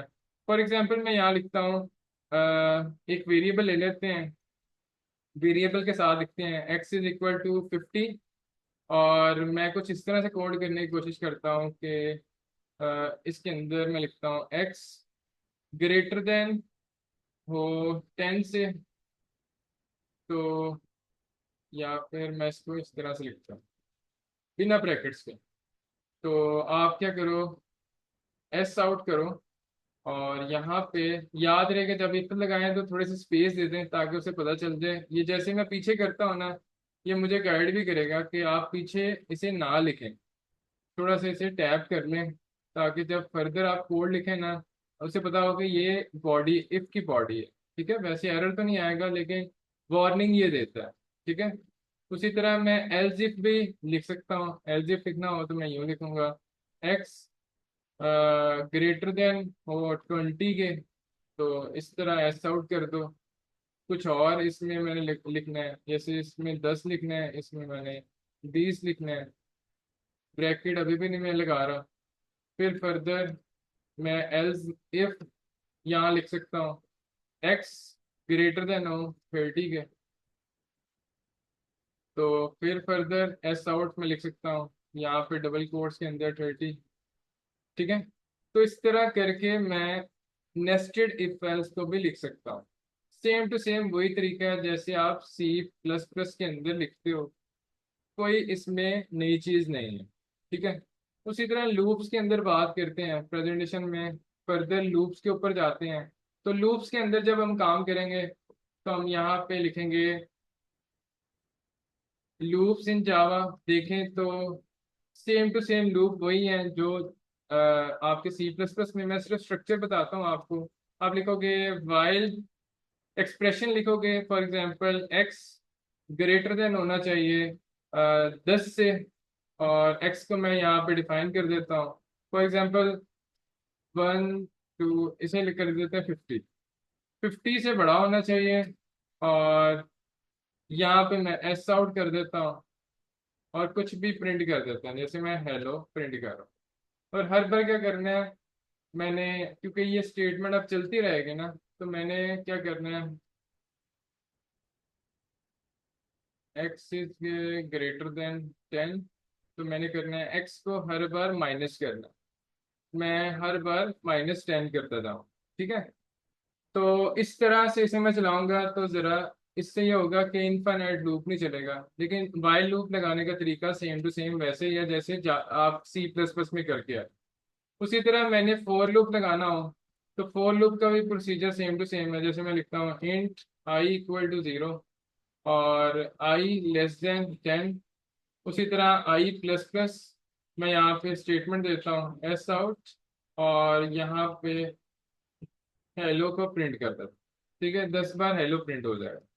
लेट्स सी, हमारे पास डू वाइल की भी एक ऑप्शन आती है, जो कि हम C++ में भी पढ़ते हैं, तो उसमें भी अगर काम करें तो डू वाइल कैसे होगा, आप लगाओगे वाइल, यहाँ पे एक्सप्रेशन सेमी कॉलन, मैं यहाँ लिखता हूँ फॉर एग्जांपल एक्स, क्योंकि मैंने ऊपर लिया हुआ है तो वही कंडीशन मैं यहाँ पे लगाता हूँ, 10 से बड़ा हो, और एस आउट करो, किसको, एक्स की वैल्यू को प्रिंट करो, और हर बार क्या करो, एक्स में से माइनस इक्वल, आप 10 को माइनस करते जाओ। ठीक है, तो वही कोड मैंने फिर से लिखा डू वाइल के साथ। एक हमारे पास और भी होता है, उसे कहते हैं फॉर ईच लूप। तो फॉर ईच लूप को भी देख लेते हैं। फॉर ईच लूप हमेशा कलेक्शन पे ऊपर लगता है, यानी अरे के ऊपर लगेगा। अगर फॉर एग्जांपल मैं लगाता हूँ, यहाँ पे मैंने कलेक्शन का वर्ड क्यों यूज किया, अरे का वर्ड क्यों नहीं यूज किया, उसकी एक रीजन है कि जो अरे है ना, उसके अलावा और भी हमारे पास कलेक्शंस हैं, जैसे for example hash hash table है, हैश मैप है, सेट्स हैं, आपके पास लिंक लिस्ट है, बहुत सारे बिल्ट इन आपको डेटा स्ट्रक्चर्स मिल जाएंगे, और उन्हें हम बोलते हैं जावा के अंदर कलेक्शंस। ठीक है, तो यहाँ पे मैं अगर अरे बनाऊं, अरे बनाने का तरीका होता है कि आप पहले लगाओगे डेटा टाइप, फिर लिखोगे ब्रैकेट, और फिर उसका नाम लिखोगे। जबकि C++ के अंदर पहले नाम आता है, ब्रैकेट बाद में आती है, तो यहाँ पे आपने ब्रैकेट पहले लिखनी है, नाम बाद में लिखनी है। फिर आप इसे डिक्लेयर कर सकते हो, फॉर एग्जांपल अभी मैं अरे नहीं पढ़ा रहा, सिर्फ आपको फॉर ईच लूप बता रहा हूँ, तो अरे की तरफ हम बाद में जाएंगे। मैंने फॉर एग्जांपल एक अरे बनाई जिसमें कुछ एलिमेंट्स डिफाइन कर दिए, मैं इनको प्रिंट कराना चाहता हूँ फॉर ईच लूप से, तो ये मुझे फॉर ईच लूप में किस तरह से मैं लिखूंगा इसको, जरा इस पे बात कर लेते हैं। तो मैं यहाँ पे लिखूंगा फॉर एग्जांपल सबसे पहले इंटीजर, क्योंकि इसकी हर एक एलिमेंट इंटीजर का होगा ना, इंट टाइप के अरे में हर एक एलिमेंट इंटीजर टाइप का होगा, तो यहाँ पे मैं लिखूंगा int num colon A RR। A RR असल में क्या है, आपकी अरे का नाम है, और इसमें से एक एक एलिमेंट को वो नम में पहले सेव करेगा, फिर उस नम को प्रिंट कर देगा। आप एक चीज कहोगे कि इसमें सर हमने कंडीशन नहीं लगाई, इंक्रीमेंट डिक्रीमेंट भी नहीं कर रहे, तो असल में वो बिहाइंड लूप कर रहा होता है वही काम, फोर का लूप जिस तरह चलता है वैसे ही चल रहा होता है, लेकिन आपको वो चीजें आपसे हाइड होती हैं। ठीक है, तो वो चीजें, एक चीज हमें समझ आई कि फोर ईच में सिर्फ कंडीशन नहीं लगानी होती, आपने बस ये लिखना है अरे का नाम कॉलन, और आगे वो एलिमेंट को एक एक करके रिसीव करना है और इसे प्रिंट कर देना। मैं इसे चला के भी दिखा देता हूँ, बाकी सब चीज़ों को कमेंट करके इसे चला के दिखा देता हूँ। ये मैंने कमेंट कर दिया, और फॉर ईच लूप को लेट्स सी हम प्रिंट करा के देख लेते हैं। इसे इस तरह भी आप राइट क्लिक करके फाइल को फिर भी रन कर सकते हो, मैं अमूमन इसी तरह रन करता हूँ, या आप प्ले का बटन भी प्रेस करें फिर भी रन हो जाएगा। तो ये उसने क्या किया, कुछ हमें आउटपुट दिखा दी नीचे, उसने 10 20 30 40 50 सबको प्रिंट करके हमें दिखा दी। ठीक है, ये आउटपुट हमारे पास आ गया। लेट्स सी, थोड़ा सा लूप से आगे चलते हैं, जो हमने इंपॉर्टेंट चीज़ें और करनी है। मैं इस कोड को ना कमेंट करता जाता हूँ, ताकि बाद में आपसे शेयर कर सकूँ। मैं इसको मिटा नहीं रहा। तो लेट्स सी कुछ आगे चीजें और देखते हैं। लूप्स के बाद स्ट्रिंग्स पे बात करते हैं। स्ट्रिंग है क्या जावा के अंदर ना? स्ट्रिंग थोड़ा सा डिफरेंट है सी प्लस प्लस से। उसको मैं डिफरेंट क्यों कह रहा हूँ? यहाँ पे string is a reference reference type. Exactly C plus plus में भी रेफरेंस टाइप ही है, अगर आप इसे थोड़ा सा पढ़ें तो रेफरेंस टाइप है। एंड इम्यूटेबल है। इम्यूटेबल क्या होती है, जरा इस पे भी मैं बात कर लूं। मतलब आप एक बार जो स्ट्रिंग डिक्लेयर हो गई उसकी वैल्यू चेंज नहीं कर सकते, तो इसे कहते हैं इम्यूटेबल। ठीक है। इम्यूटेबल का मतलब ये होता है। तो वो ना, आप अब मैंने एक स्टेटमेंट बोली कि एक बार जो स्ट्रिंग डिक्लेयर होगी क्या मैं इसको चेंज नहीं कर पाऊंगा? ऐसी बात नहीं है, इसको मैं एक्सप्लेन करता हूँ। फॉर एग्जाम्पल आपने इस तरह से एक स्ट्रिंग ले ली, तो होता क्या है पेंट के अंदर, मैं आपको थोड़ा सा एक्सप्लेन कर देता हूँ ये कॉन्सेप्ट। इम्यूटेबल क्या होता है? फॉर एग्जाम्पल जब भी एक स्ट्रिंग बनती है ना, तो क्या होता है, यहाँ पे एक स्ट्रिंग पूल बनेगा। हमने पहले भी ये डिस्कस किया था टॉपिक। स्ट्रिंग पूल के अंदर आपके पास यहाँ पे हेलो डिक्लेयर हो जाएगा। मैंने कोड क्या लिखा था? कोड लिखा मैंने इस तरह भी कोड कर सकता हूँ मैं, string S is equal to hello. या फिर मैं इस तरह भी कोड कर सकता हूँ, string S is equal to new string, और इसकी ब्रैकेट के अंदर हेलो। इस तरह करके भी मैं कोड कर सकता हूँ। ये दोनों लाइनें एक ही चीज को मतलब एक ही चीज को रिप्रेजेंट कर रही है। ये शॉर्ट फॉर्म है, ये समझ लें कि उसे एग्जैक्ट उसका सिंटेक्स वैसे ये है। ठीक है। तो लेट्स सी, जरा इस पे बात करते हैं। तो मैंने जब लिखा ना हेलो, तो क्या होगा, एक एस आपका वेरिएबल होगा। ये हमने कॉन्सेप्ट पहले भी देखा था। तो मैं थोड़ा सा जल्दी से इसे बताऊंगा, एक्सप्लेन करूंगा कि एस क्या करेगा, इस वाली स्ट्रिंग को रिप्रेजेंट करना शुरू हो जाएगा। ठीक है। तो मैंने आपको बोला ये इम्यूटेबल है। इम्यूटेबल का मतलब होगा कि एस को जब मैं चेंज करूंगा ना, फॉर एग्जांपल मैं ये लिखता हूँ एस डॉट, बल्कि प्लस इक्वल। प्लस इक्वल क्यों मैं लिख रहा हूँ? ये जो प्लस का साइन है ना, स्ट्रिंग के लिए इसे बोलते हैं कंकैटिनेशन। ठीक है। इसको आप इस तरह से भी लिख सकते हो, जैसे वर्ड स्पेस देके वर्ड लिख सकते हो, हेलो वर्ड। या फिर यही कोड मैं इस तरह से भी लिख सकता हूँ, एस डॉट कनकैट का फंक्शन यूज करके उसके अंदर भी आप लिख सकते हो वर्ड। ठीक है। ये दोनों चीजें एक कंकैटिनेशन के लिए यूज होती है। तो प्लस का साइन स्ट्रिंग के अंदर कंकैट करने के लिए यूज होता है, जोड़ने के। कंकैट मतलब जोड़ना, अपेंड करना, जोड़ना। तो ये क्या करेगा, वर्ड को हेलो के साथ अपेंड कर देगा। लेकिन बिहाइंड द सीन मेमोरी में क्या होगा? मेमोरी में क्या होगा कि ये वाला जो हेलो है ना, ये वाला जो हेलो है, वो इसको ना पहले करेगा डिलीट। मेमोरी में इसको पहले डिलीट करेगा, फिर क्या करेगा, एक नई स्ट्रिंग बनाएगा। स्ट्रिंग पूल के अंदर एक नई स्ट्रिंग बनाएगा, उसको नाम रखेगा हेलो वर्ड। इस तरह से तो हर बार जब भी आप इसको अपेंड करते हो या कंकैड करते हो ना, तो स्ट्रिंग पूल के अंदर क्या होता है, हर बार वो एक पुरानी स्ट्रिंग को डिलीट करता है और फिर नई स्ट्रिंग क्रिएट करता है। हर बार पुरानी स्ट्रिंग डिलीट करता है, फिर नई स्ट्रिंग क्रिएट करता है। तो इसलिए ना स्ट्रिंग इम्यूटेबल है, इसलिए हम बोलते हैं इसे स्ट्रिंग इज इम्यूटेबल इन जावा। तो जावा के अंदर स्ट्रिंग इम्यूटेबल है और रेफरेंस टाइप। और जरा इस जो मैं कोड लिख रहा था इधर भी लिख देता हूँ। जैसे स्ट्रिंग को आप इस तरह भी बना सकते हो, S one is equal to new string, और यहाँ पे मैंने लिखा हेलो। या इधर आप लिख लो कुछ और वर्ड।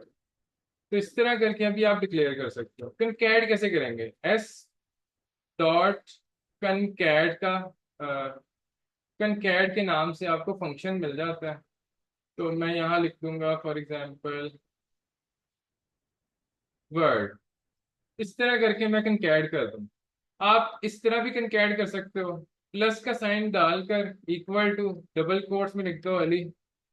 ये भी कंकैट हो जाएगा। ये जमा नहीं करेगा, ये क्या करेगा, उस वाली जो पहली स्ट्रिंग है उसके साथ कंकैट करके लिख देगा। तो लेट्स सी, जरा मैं इसको चला के भी आपको दिखा देता हूँ। एस को यहाँ पे चला के दिखाओ, फिर एस आउट करके एस को यहाँ चला के दिखाओ। राइट क्लिक किया, कोड पे राइट, फाइल पे राइट क्लिक किया, run main, main dot main method हमने रन किया और हमें ये दिखा देगा। ये पहली स्ट्रिंग हेलो जो उसने प्रिंट कराए, फिर दूसरी स्ट्रिंग जो उसने अली के साथ कंकैड करके हमें दिखा दी। ठीक है, लेट्स सी, थोड़ा सा आगे और चलते हैं। मैं सर फर्दर इसके अंदर और चीज़ें भी एक्सप्लेन करता हूँ। और इधर सर जो मैं आपने क्वेश्चन कनकैट बोलूँ का फंक्शन लिखा टेल्स था वो तो अबाउट कॉल नहीं हुआ। कंकैट। कंकैट मतलब जोड़ना। कंकैट का मतलब होता है, कंकैट का मतलब होता है जोड़ना, अपेंड करना, या फिर इसे आप लिख सकते हो अपेंड। तो अपेंड में क्या होता है, आप दो स्ट्रिंग्स को आपस में जोड़ने के लिए यूज करते हो। ठीक है, अपेंड को। तो मैं फॉर एग्जांपल एक स्ट्रिंग मैंने लिखी, मेरा कोड लेट्स सी थोड़ा ऊपर होगा कोड। कैट और अपेंड दोनों को हम जोड़ने के लिए यूज करते हैं। ठीक है, तो आप यहाँ पे और भी फंक्शंस को एलेबोरेट मैं कर देता हूँ, जो जो हमें ज़रूरत होगी स्ट्रिंग के टाइम पे। दो स्ट्रिंग हो और दोनों को कंपेयर करना हो, तो फॉर एग्जांपल एक स्ट्रिंग मैं बनाता हूँ STR1, और उसके अंदर मैं रखता हूँ फॉर एग्जांपल, इसके अंदर मैं लिखता हूँ अली। और लेट्स सी दूसरी स्ट्रिंग लेता हूँ, उसके अंदर STR2, और इसके अंदर मैं रख देता हूँ कैपिटल ए के साथ अली।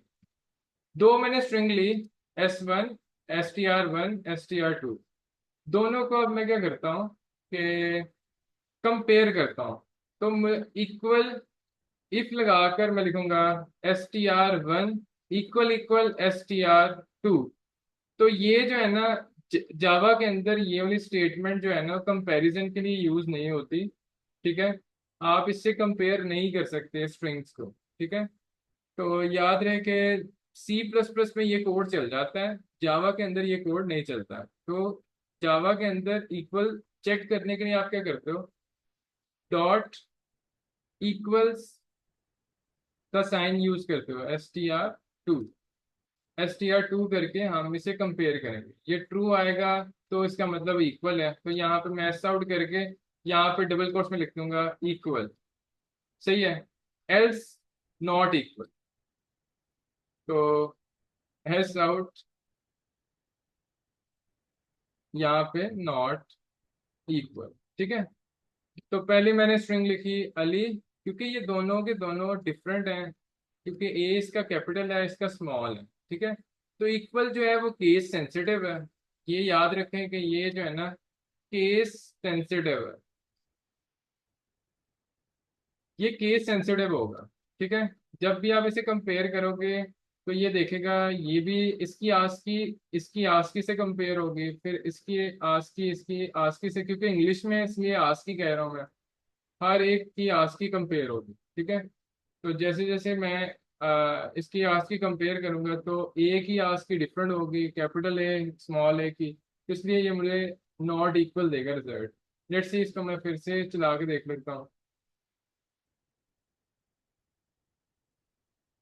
जब मैंने इसे रन किया तो मुझे वो कह रहा है नॉट इक्वल, तो मुझे आंसर आया नॉट इक्वल। तो मैं चाह रहा हूँ कि ये ना केस सेंसिटिव ना रहे, तो ऐसा हमारे पास एक और फंक्शन होता है जिसे कहते हैं इक्वल इग्नोर केस। तो आपने देखा होगा ये जो लिखा हुआ है ना फंक्शन, ये भी कैमल केस यूज कर रहा है। पहला वर्ड का पहला लेटर स्मॉल में, अगले आने वाले जितने वर्ड है उनका पहला पहला लेटर कैपिटल है। इग्नोर का आई बड़ा है, केस का सी बड़ा है। ठीक है, तो आप इग्नोर केस यूज करें तो उससे क्या होगा, ये अब केस सेंसिटिव नहीं होगा। ये क्या करेगा, दोनों को एक ही केस में ले आएगा, या तो लोअर में ले आएगा फिर कंपेयर करेगा, या फिर दोनों को कैपिटल में ले जाएगा फिर कंपेयर करेगा। तो इस तरह वो ना केस सेंसिटिव को इग्नोर कर देगा। अब जब मैं इसे चलाऊंगा तो ये मुझे दे रहा है इक्वल। ठीक है, तो लेट्स सी इससे आगे और चीजें देखते हैं।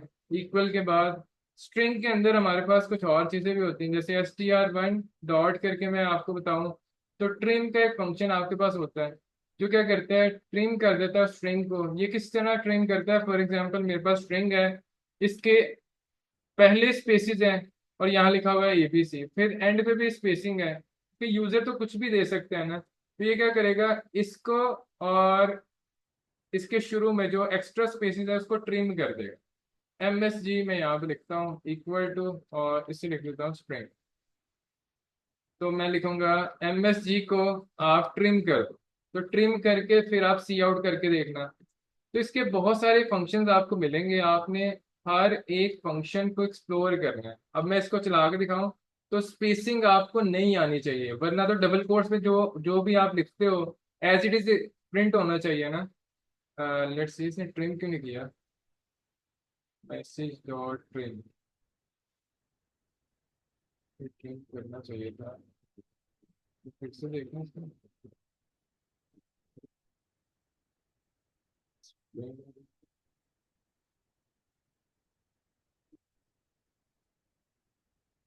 ट्रिम, अच्छा, ये ना रिटर्न करता है स्ट्रिंग, तो मैंने शायद उसे ना रिसीव नहीं किया।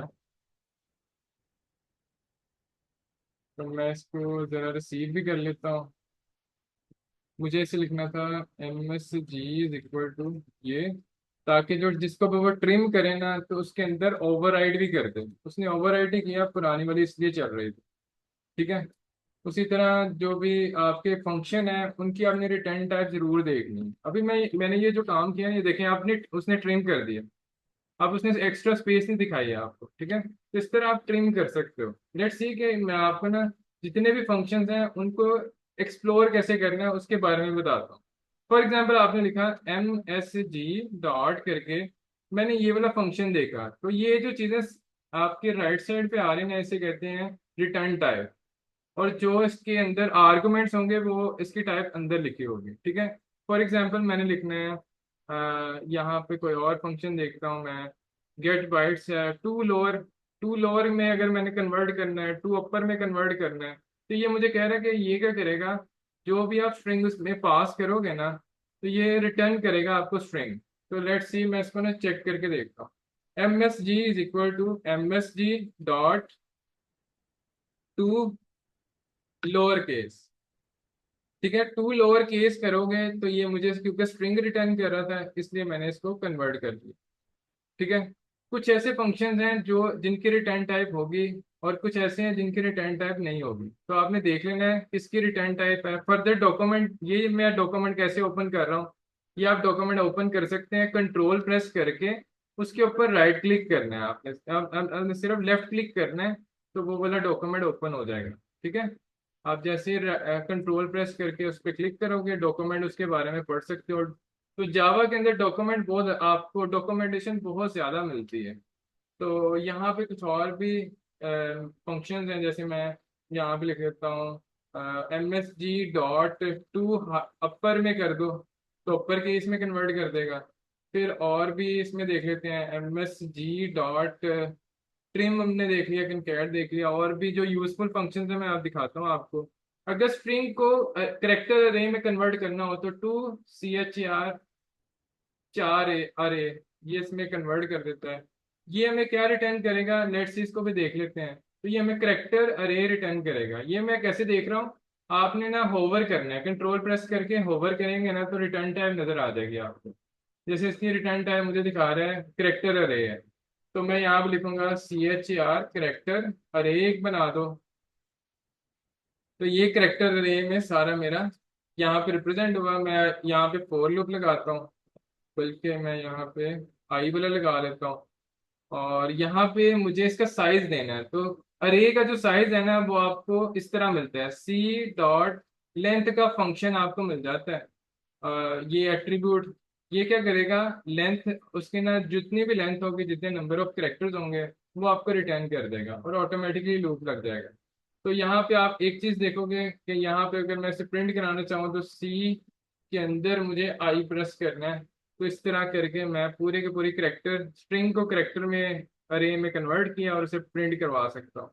और इसमें और चीज़ें देखते हैं, जैसे कुछ यूजफुल फंक्शंस हैं मैं आपको ज़रूर बताना चाहूँगा, जैसे करेक्टर ऐड। किसी भी स्ट्रिंग के अंदर आप इंडेक्स बता दो तो वो उस इंडेक्स पे जो करेक्टर होगा वो प्रिंट कर देगा। फिर आप ये इंपॉर्टेंट था, कंपेयर टू। कंपेयर टू क्या करते हैं, ये आपको ना, आपने इसके अंदर स्ट्रिंग पास करनी है, तो ये आपको एक नंबर रिटर्न करेगा। जैसे मैं इसमें ना MSG को मैं कंपेयर करना चाह रहा हूँ STR1 से, कंपेयर करूंगा तो ये मुझे ना इंटीजर में कोई नंबर देगा।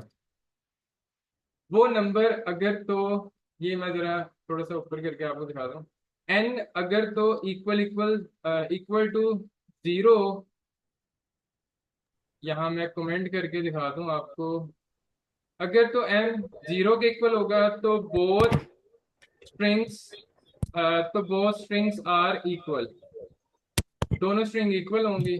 अगर n जो है वो ग्रेटर देन 0 होगा या पॉजिटिव होगा, तो फर्स्ट स्ट्रिंग ग्रेटर होगी सेकंड से, ग्रेटर देन सेकंड। और अगर n जो है वो लेस देन 0 होता है तो सेकंड स्ट्रिंग ग्रेटर होगी फर्स्ट वाली से।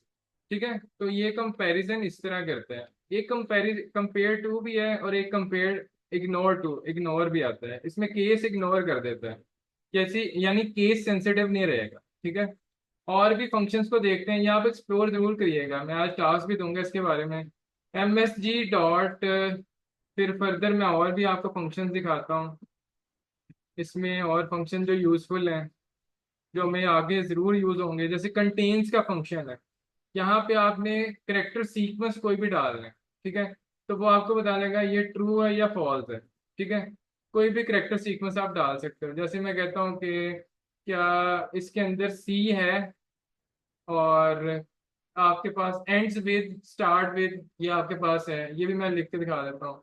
एंड्स विद का मतलब होगा यहाँ पे एक स्ट्रिंग डालो और यहाँ लिखो, अगर तो वो स्ट्रिंग L और D, उसके एंड में LD आ रहा है, तो इसका मतलब है कि ये मुझे क्या रिटर्न करेगा, ट्रू। ये क्योंकि मुझे बूलियन में रिटर्न कर रहा है, तो बूलियन के अंदर मैं यहाँ पे B में से रिसीव कर लूँ, तो ये मुझे ट्रू या फॉल्स रिटर्न करेगा। अगर ये स्ट्रिंग LD से खत्म हो रही है तो इस तरह से MSG डॉट स्टार्ट्स विद, ये भी आपको मिलता है। अगर ये स्टार्ट हो रही है हेलो से, तो फिर ये मुझे ट्रू दे देगा। ठीक है, ये मुझे बूलियन वैल्यू देगा। B1 कर लें इसको। उसी तरह MSG डॉट, एक आपके पास आती है सब स्ट्रिंग, ये एक इम्पॉर्टेंट है फंक्शन। इसमें आप ये पास करते हो कि मुझे स्ट्रिंग कहाँ से कहाँ तक चाहिए। फॉर एग्जाम्पल मुझे थर्ड करेक्टर से लेकर मुझे चाहिए सिक्स करेक्टर तक की अरे चाहिए और स्ट्रिंग चाहिए, तो मैं इसके पीछे स्ट्रिंग को सब स्ट्रिंग रिसीव कर लूंगा। सही है, ये सब स्ट्रिंग को मैंने रिसीव कर लिया। तो इस तरह करके सब स्ट्रिंग का फंक्शन एक यूज होता है। इक्वल का फंक्शन है, कंपेयर का, टू लोअर, ट्रिम, कंकैट, अपेंड। ठीक है, तो बहुत सारे फंक्शंस हमारे पास और भी यूज होते हैं। तो आप इसे फर्दर और भी एक्सप्लेन अगर करना चाहो, एक्सप्लोर तो कर सकते हो। जैसे करेक्टर ऐड भी एक मैंने बताया आपको। करेक्टर ऐड क्या करते हैं, मैं देता हूँ 5, तो 5 इंडेक्स पे जो करेक्टर पड़ा होगा वो मुझे दे देगा। ठीक है, MSG डॉट, फिर मैं और किसको यूज कर सकता हूँ, इंडेक्स ऑफ, ये भी बड़ा इंपॉर्टेंट है कि मैं इंडेक्स दूंगा और उस पे जो आपके पास पड़ा होगा, ये यहाँ पे मैं देता हूँ फॉर एग्जांपल इंडेक्स, इंडेक्स में देता हूँ फॉर एग्जांपल 3, तो 3 से लेकर ऑनवर्ड ये मुझे स्ट्रिंग रिटर्न कर देगा। ये मुझे क्या कर रिटर्न करता है, स्ट्रिंग। तो वो जो, इसको मैं नाम कुछ और दे देता हूँ, जैसे 3 है, तो इस तरह करके इंडेक्स ऑफ, मेरे ख्याल से मुझे इंटीजर रिटर्न कर रहा है, तो इंडेक्स मुझे रिटर्न कर रहा है ये। सॉरी, इसको जरूर देखिएगा कि इंडेक्स आपका 3 पे जो इंडेक्स है वो आपको रिटर्न कर देगा। उसी तरह मेरे पास जो भी फंक्शन है उसकी रिटर्न टाइप जरूर आप देखें। ठीक है, जिसको भी आपने यूज करना है उसकी रिटर्न टाइप एक बार देख लें कि इसकी रिटर्न टाइप, जैसे इंटीजर थी, उसने कहा कि ये इंटीजर है, आप इसे ओपन करके भी देख सकते हो। Index of, index of integer return कर रहा है, यानी ये बताएगा किस स्ट्रिंग का या किस करेक्टर जिसका आप पूछ रहे हो उसका इंडेक्स क्या है। तो मैं यहाँ पे करेक्टर भी पास कर सकता हूँ। अच्छा, हर एक फंक्शन के दो दो तीन तीन फंक्शन और भी मिलेंगे। ये जैसे मैंने ना इसको यूज किया ना, ये देखिएगा, मैंने लिखा इंडेक्स ऑफ, तो मुझे ना एक से लेकर कितने सारे फंक्शंस मिले, लेकिन डिफरेंट पैरामीटर्स। तो एक चीज हमें पता चली यहाँ पे, ये जो मेथड्स हैं इन्हें कहते हैं मेथड ओवरलोडिंग। मेथड ओवरलोडिंग हर एक कंपाइलर यूज कर रहा होता है। तो कंपाइलर कर क्या कर रहा है, एक ही नाम से फंक्शन बनाए, बस डिफरेंट टाइप ऑफ पैरामीटर या डिफरेंट नंबर ऑफ पैरामीटर्स उसके आपको, या डिफरेंट सीक्वेंस ऑफ पैरामीटर्स आपको मिलते हैं। तो आप उसके पैरामीटर्स देखकर, रिटर्न टाइप देखकर उसको रन कर सकते हो। जैसे मैं कहता हूँ इंडेक्स ऑफ के अंदर मुझे चाहिए हेलो। ये जो हेलो है ना, इसका मुझे जहां से स्टार्ट हो रही है ना पूरी स्ट्रिंग के अंदर, जहां हेलो स्टार्ट हो रहा है उसका इंडेक्स मुझे रिटर्न कर देगा। ठीक है। तो इस तरह आप बहुत सारे फंक्शंस यूज कर सकते हो, आप इसे एक्सप्लोर खुद जरूर करिएगा। लेट्स सी कि हम आगे थोड़ा सा चलते हैं स्ट्रिंग के आगे। हमारे पास आते हैं रेगुलर एक्सप्रेशंस इन जावा। तो रेगुलर एक्सप्रेशंस क्या होती हैं, जरा इस पे बात करते हैं। तो मैं आपको लेके जाऊंगा एक साइड पे, इसका नाम है रेग एक्स आर। मैं इसको एंटर कर देता हूँ। ये पहली साइड आपको मिलेगी REGEXR.com। इस पे चले जाएं। तो इसके अंदर हमें ये वाली विंडो जो है इसको कंट्रोल A करके डिलीट कर दीजिएगा, ये टेस्टिंग के लिए होती है, और पहली एक्सप्रेशन को यहाँ से खत्म कर दीजिए। यहाँ पे ना आपने कुछ चीट शीट्स हैं, इसको पढ़ना है। जैसे फॉर एग्जांपल मेरे पास है डॉट। डॉट किस लिए यूज होता है, बैकस्लैश W किस लिए यूज होता है, बैकस्लैश D किस लिए यूज होता है, बैकस्लैश S किस लिए यूज होता है, ये बड़ी ब्रैकेट में जब लिखते हैं तो किस लिए यूज होता है। जैसे वो उसने लिखा ABC, any of the ABC कोई भी अपेयर होता है तो इसका मतलब वो उसे ट्रू दे देगा। जैसे इधर मैं लिखता हूँ ABC, और यहाँ पे मैं आउटपुट करता हूँ तो यहाँ लिखता हूँ A, तो वो उसने दे दिया। फिर लिखता हूँ B, तो उसने वो भी दे दिया। C देता हूँ, लेकिन जब मैं D दूंगा ना तो उसने उसे हाईलाइट नहीं किया। इसका मतलब ये पास नहीं हुआ। तीन टेस्ट आपके पास हो चुके हैं। ठीक है, ये बता भी रहा है तीन मैचेस हुई हैं आपकी स्ट्रिंग। आपने चार दी हैं लेकिन उसमें से सिर्फ आपकी तीन मैच हुई हैं स्ट्रिंग। ये बताता है कि ABC के अंदर में से कोई भी लेटर आए तो आपने उसे एक्सेप्ट कर लेना है। तो एक्सप्रेशंस, रेगुलर एक्सप्रेशंस होती क्या है पहले इसके बारे में मैं बता दूं। फॉर एग्जांपल रेगुलर एक्सप्रेशन हम यूज करते हैं फॉर वैलिडेशन।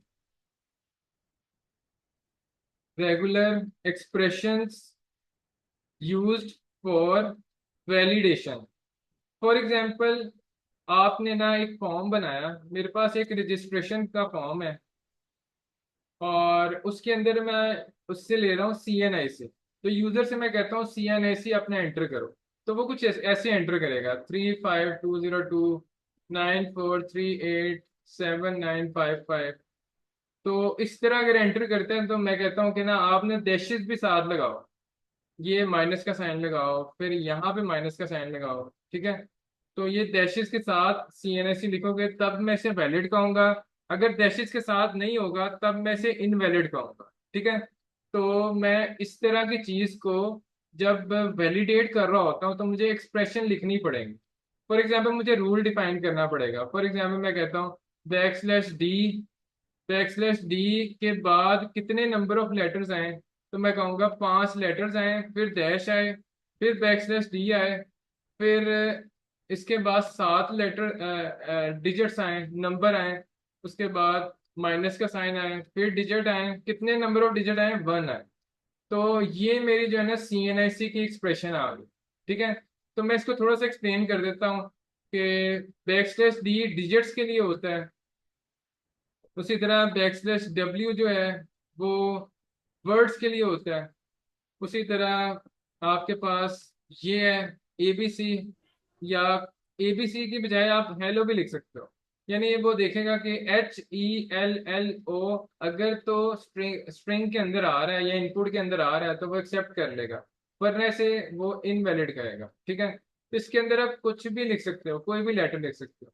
या फिर हम ये भी कह सकते हैं कि मैं चाहता हूँ कि हेलो के अलावा कुछ भी आए तो मैं उसे एक्सेप्ट करूंगा, हेलो आया तो मैं उसे एक्सेप्ट नहीं करूंगा। तो उस केस में मुझे यहाँ पे पावर साइन लगाना पड़ेगा। ये निगेट करता है। ये निगेट ये कर रहा है कि हेलो के अलावा जो भी आएगा उसे एक्सेप्ट करना है, और हेलो आएगा तो एक्सेप्ट नहीं करना। ये निगेशन के लिए होता है। ठीक है। ये आप थोड़ा थोड़ा इसको पढ़ेंगे तो ये पूरी साइड आपको समझ आएगी। तो इसके बाद होता है डॉट। डॉट किस लिए होता है? स्पेशल कैरेक्टर्स को जब भी डील करनी है तो आप स्पेशल कैरेक्टर यूज कर सकते हैं, back slash dot, back slash. जैसे मैंने इधर डॉट लगाऊंगा तो ये अब डॉट जो है एक्सेप्टेबल होगा। ठीक है। उसी तरह बैक स्लैश स्टार यूज होता है स्पेशल कैरेक्टर्स के लिए। फिर एबीसी की बात करूं, ये कैप्चर कैप्चर करता है ग्रुप को। और अगर मैं लिखूं ए स्टार तो इसका मतलब क्या होगा? ए के अंदर ऊपर लिखूं स्टार, तो ये क्या करेगा? ए या ए के ज्यादा जितने मर्जी कॉम्बिनेशन आ जाए तो ये उसे एक्सेप्ट करेगा। इसका मतलब है जीरो और मोर। अगर मैं ए के यानी इस तरह लिख लूं बी सी ए, तो ए को देखो एक्सेप्ट कर रहा है। ठीक है। ए या ए के जितने भी कॉम्बिनेशन आएंगे वो सारे एक्सेप्टेबल होंगे। उसी तरह प्लस जो होता है वन और मोर के लिए यूज करते हैं कि कम से कम एक बार आए या एक से ज्यादा बार आए उसके लिए एक्सेप्ट करते हैं। उसी तरह मैंने करना हो कि एग्जैक्टली 5 एज आए। कितने एज आए?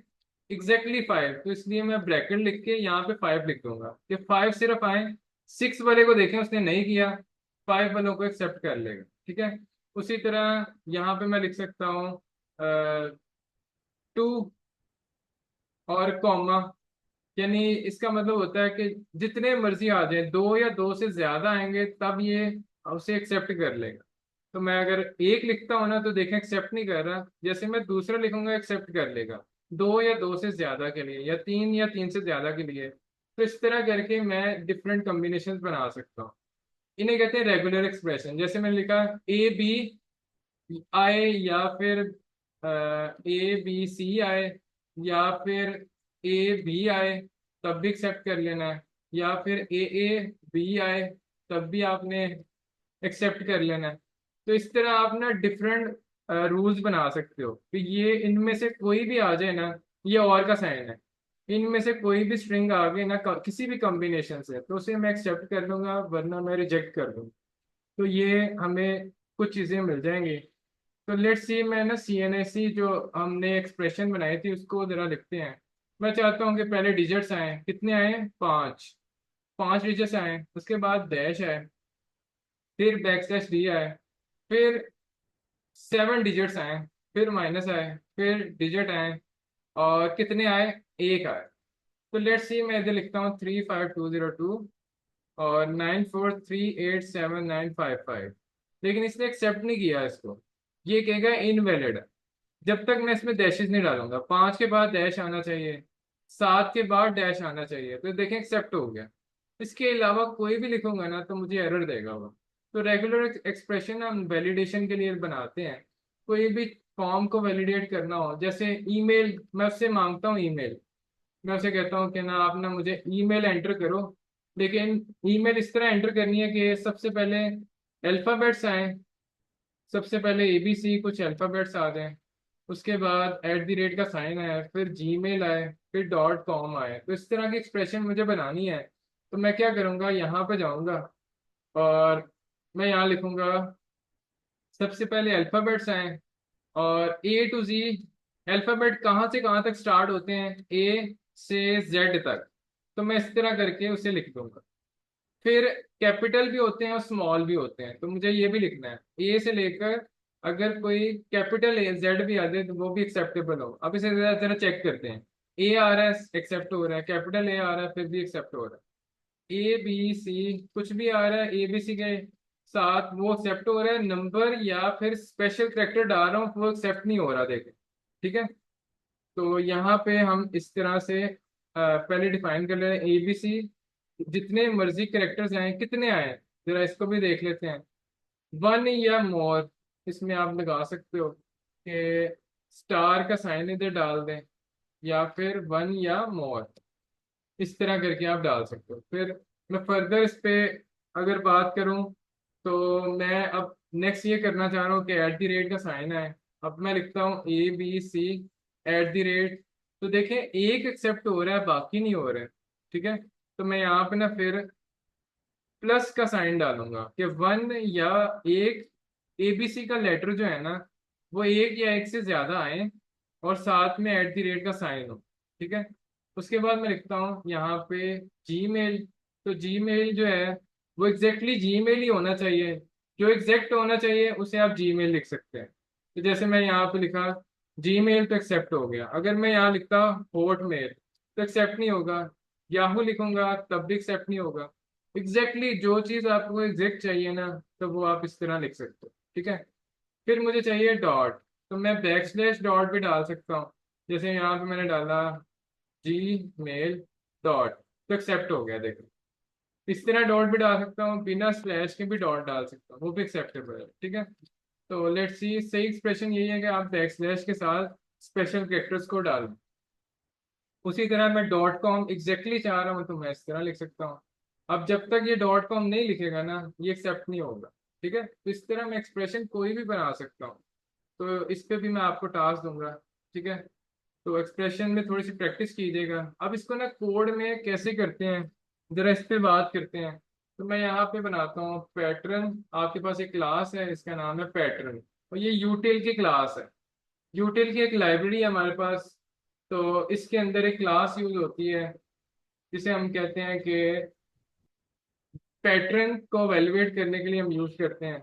लेट्स सी मैं ना इस कोड को थोड़ा सा, जो नया कोड है ना उसको मैं ऊपर लिखता हूँ, बाकी सबको कमेंट कर दूँ।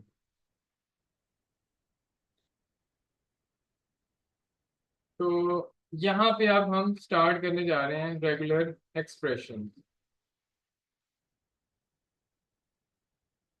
तो मैं यहाँ लिखता हूँ पैटर्न। यहाँ पे मैंने इसका एक सिंबल बनाया। मैं अब ये लिखता हूँ पैटर्न डॉट कंपाइल। यहाँ पे वो कहता है कि कंपाइल करता क्या है।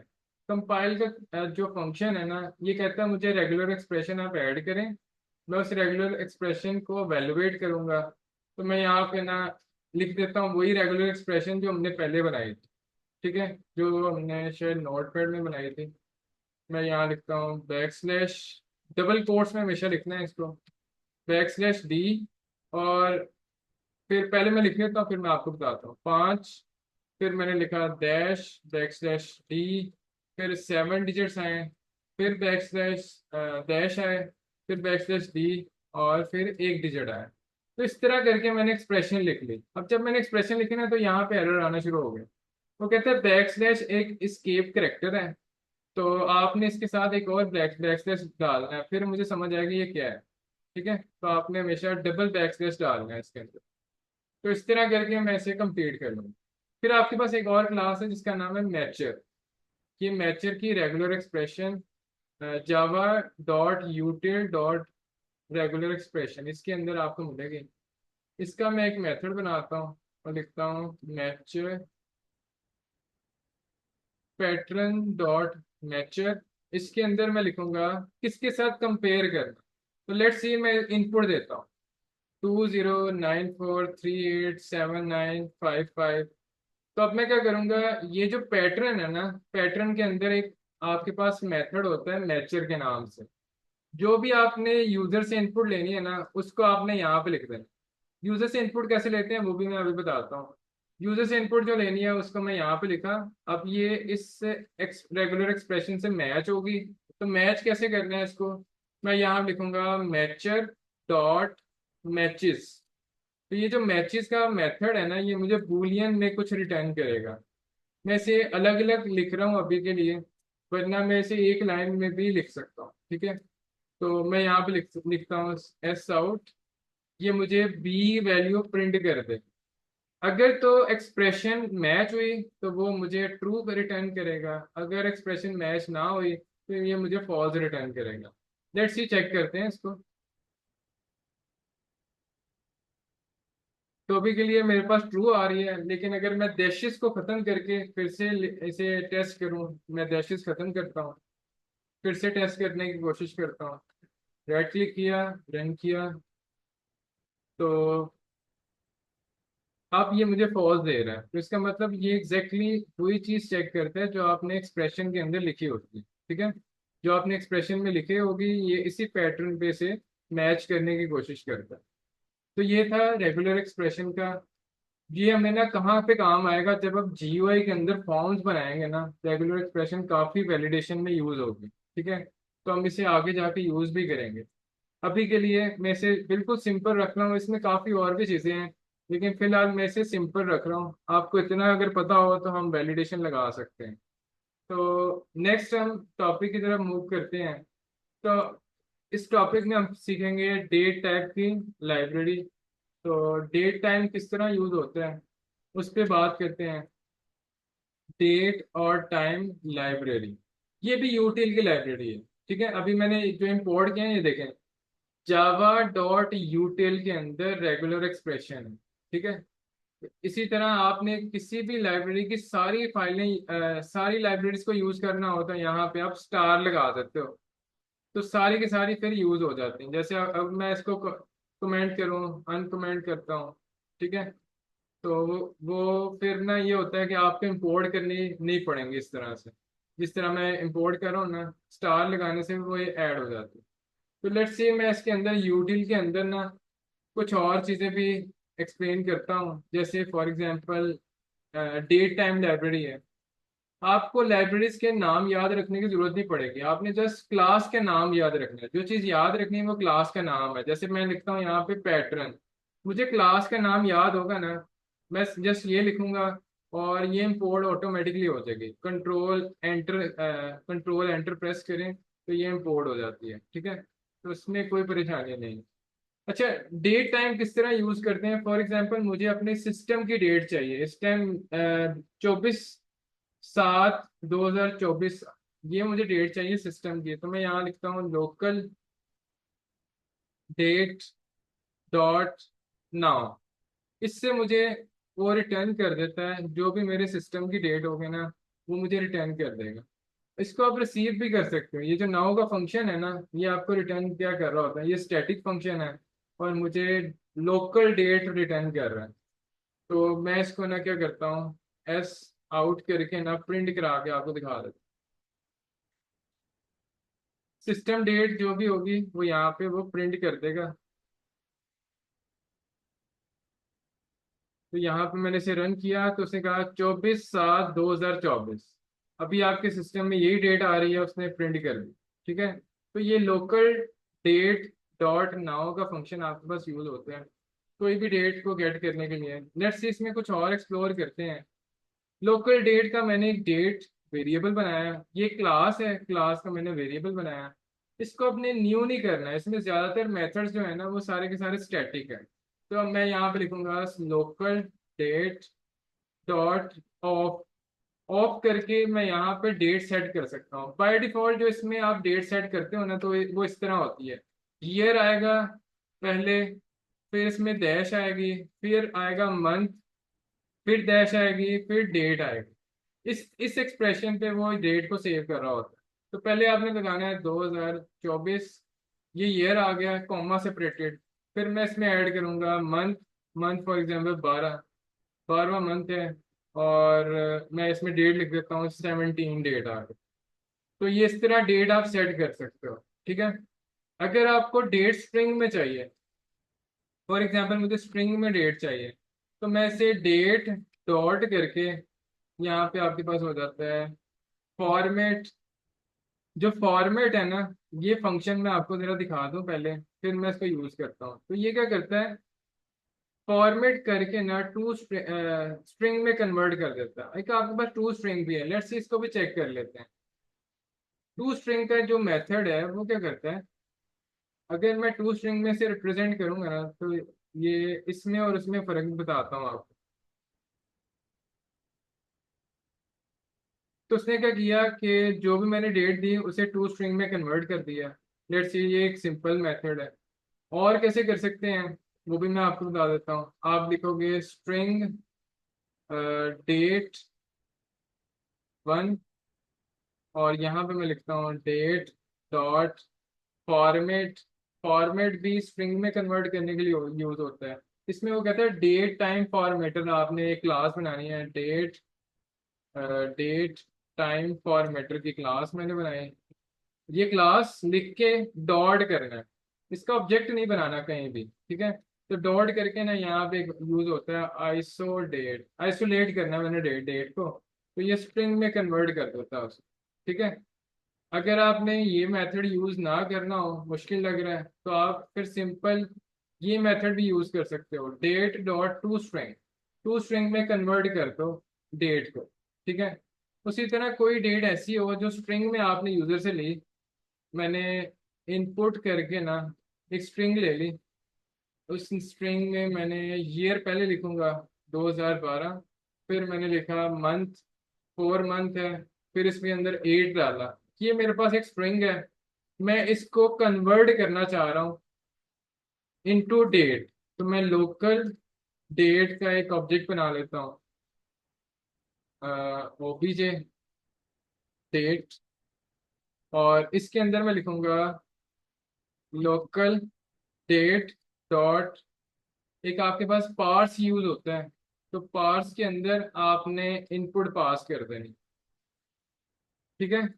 तो स्ट्रिंग से डेट में जाने का तरीका ये है कि आपने क्या करना है, लोकल डेट डॉट पार्स का फंक्शन यूज करना है। आप देख रहे हो कहीं भी मैं ऑब्जेक्ट जो है ना न्यू से इनिशियलाइज नहीं कर रहा, क्योंकि इसके ज्यादातर जो मेथड्स है ना वो सारे के सारे स्टैटिक है, ठीक है।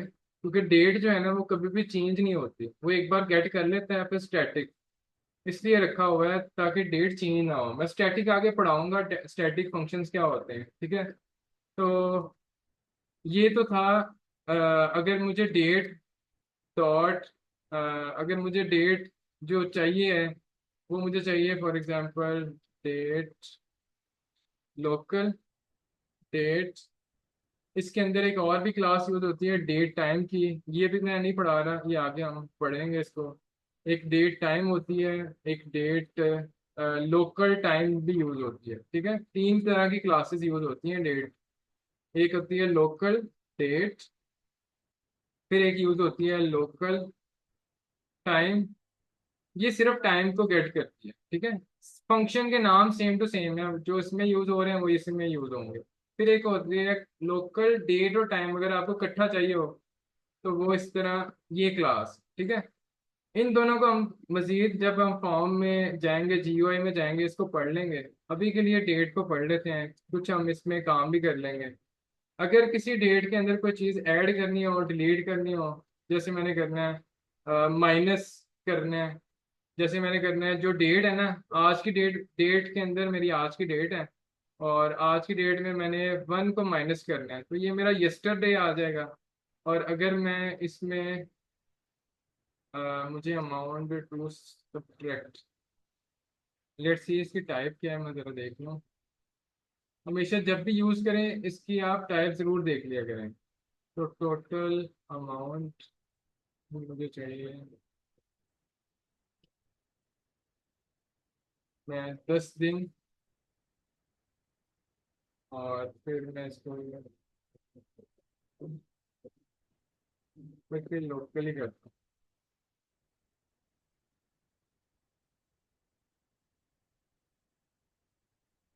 ये शायद आज की डेट को माइनस नहीं कर रहा, मैं इसको देख लेता हूँ बेटा एक मिनट। लोकल डेट डॉट, मुझे चाहिए for example year of the date, एक एक इस डेट के अंदर कितने साल हो सकते हैं, तो मुझे सिर्फ डेट पास करनी है, और ये मुझे ईयर्स में कन्वर्ट करके दे देता है।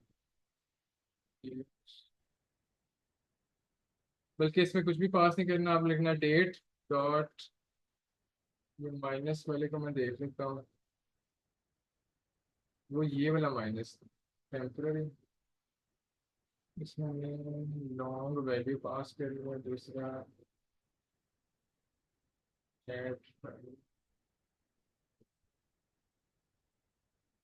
गेट्स ऑफ, गेट मंथ, आपके पास कुछ और भी फंक्शन मिल जाते हैं, जैसे ईयर गेट करना है, मंथ गेट करना है, इस आफ्टर इसके बाद कौन सी डेट होगी तो वो पास करना हो, लीप ईयर फाइंड करना हो, माइनस डेज करने हो। मैं ये ढूंढ रहा था फंक्शन असल में, माइनस डेज करने हैं, तो मुझे ना माइनस करना था डेज, वो जो माइनस खाली था ना वो पूरी डेट उसमें पास करनी थी, मैं डेज ढूंढ रहा था। तो एक दिन मैंने अगर माइनस करना है तो मुझे यस्टरडे ये दे देगा। तो यस्टरडे जो आपकी डेट होगी वो आ जाएगी, लोकल डेट। ठीक है, ये यस्टरडे वाली आ जाएगी। और उसी तरह मैं डुप्लीकेट करूँ तो टुमारो वाली मुझे चाहिए। टुमारो वाली डेट चाहिए तो मैं फिर माइनस नहीं करूंगा, फिर मैं प्लस डेज करूंगा। इसमें प्लस डेज। ठीक है, जो प्लस खाली है ना, ये जरा देख लीजिएगा प्लस और प्लस डेज में फर्क क्या है।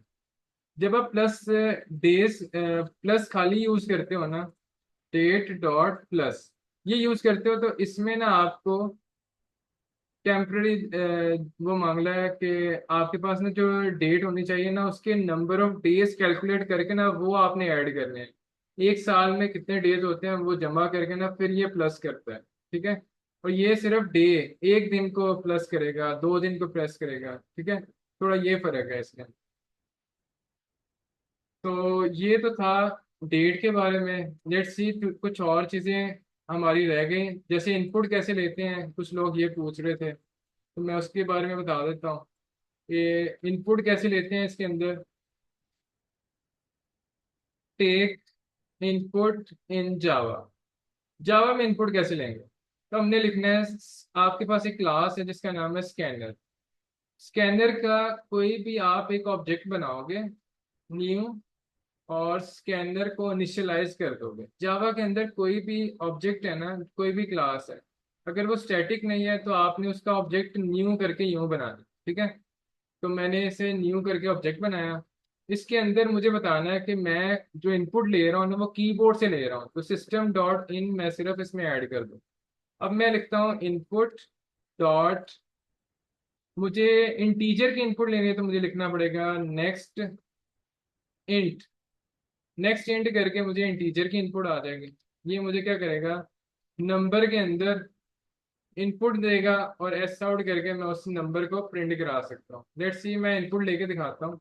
और इनपुट लेने से पहले मैं एक यहाँ पे लाइन भी एंटर कर देता हूँ, एंटर नंबर, ताकि हमें पता चले इनपुट क्या आ रही है। तो मैं इस तरह करके से प्रिंट भी करा दूँ। लेट्स सी ये मुझसे पूछ रहा है कि एंटर योर नंबर, तो मैं यहाँ एंटर करता हूँ 40। जैसे मैंने एंटर किया वो मुझे 40 रिटर्न कर दी। ठीक है, उसी तरह इनपुट अगर मुझे स्ट्रिंग में लेनी हो तो इनपुट डॉट करके आप लिखोगे नेक्स्ट। एक नेक्स्ट भी स्ट्रिंग है, ये देखें ना। आप इसके रिटर्न टाइप जो जिसकी स्ट्रिंग आ रही होगी ना वो स्ट्रिंग ले रहा है। ठीक है, तो जिसके पास भी स्ट्रिंग आ रहा है, एक आपके पास स्ट्रिंग होता है इसमें, और और एक आपके पास होता है इनपुट डॉट नेक्स्ट लाइन। दोनों में फर्क क्या है, ये दो तरह से इनपुट आप ले सकते हो, दोनों में फर्क क्या है। इसमें ना अगर स्पेस आ जाएगी ना, कुछ ऐसे एक्सप्रेशन आ जाएगी जैसे ABC स्पेस और DEF आपने लिख दिया, तो ये ना ABC तक के इनपुट ले लेगा, बाकी सबको डिस्कार्ड कर देगा। जबकि नेक्स्ट लाइन आप यूज करोगे उसमें जितना भी लेटर आएंगे ना वो उसे कंसीडर करेगा, स्पेस के बाद किसी को भी डिस्कार्ड नहीं करेगा। ठीक है, तो ये दोनों में बस फर्क ये है। तो मैं प्रेफर करूंगा आप ना नेक्स्ट लाइन ही यूज करें स्ट्रिंग के लिए। ये स्ट्रिंग की इनपुट इस तरह से लेते हैं, MS = स्ट्रिंग इनपुट। इस तरह मैं इनपुट ले लूंगा। अब जो मेरे पास इनपुट आए उसको भी प्रिंट कराना है तो आप यहाँ प्रिंट करा सकते हैं MS। ठीक है, किसी भी टाइप कन्वर्जन करनी हो, टाइप कास्टिंग अगर करनी हो, तो उसका भी तरीका बताता हूँ। इंटीजर में कोई नंबर है 10, इसको मैंने डबल में कन्वर्ट करना है, तो छोटी डेटा टाइप से बड़ी में जाना हो ना, यानी ये 4 बाइट्स का है, ये 8 बाइट्स का है, तो उससे ना आपको कोई एरर नहीं आएगा, वो ऑटोमेटिकली टाइप कास्ट हो जाएगा। लेकिन अगर मैंने इसको ना लेके जाना हो, फॉर एग्जांपल डबल, डी के अंदर जो डबल है उसको मैंने इंटीजर में लेके जाना है, F के अंदर D लिखता हूँ तो मुझे ना फौरन एरर देना शुरू कर देगा। यहाँ पे मुझे ना एक्सप्लिसिटली लिखना पड़ेगा कि आप इसे इंटीजर में कन्वर्ट करो, तो इसे इसे कहते हैं टाइप कास्टिंग। ठीक है, तो ये भी पता होना चाहिए आपको। जैसे मुझे शॉर्ट में कोई चीज़ है, उसको अगर मुझे लेके जाना है बाइट के अंदर, छोटी में लेके जाना है, तो मुझे टाइप कास्ट करना पड़ेगा एक्सप्लिसिटली। और अगर मुझे शॉर्ट से इंटीजर में लेकर आना है, बड़ी में लेके जाना है, फिर मुझे टाइप कास्ट नहीं करना पड़ेगा, ऑटोमेटिकली हो जाएगी वो कन्वर्ट। ठीक है। और दो चीज़ें और कि स्ट्रिंग अगर मेरे पास हो, S is equal to ABC, इसको इसके अंदर भी आपके पास 1 2 3 आ सकता है। जैसे मैं एक नंबर लिख देता हूँ 13, इसको मैं इंटीजर में कन्वर्ट करना चाहता हूँ, n इज इक्वल टू, मैं N1 कर लेता हूँ इसको s। अगर मैं इस तरह लिखूंगा ना, मेरे पास एरर आना शुरू हो जाएगा। तो मैं इसे कन्वर्ट कैसे करूँ, ऐसे क्या तरीका है?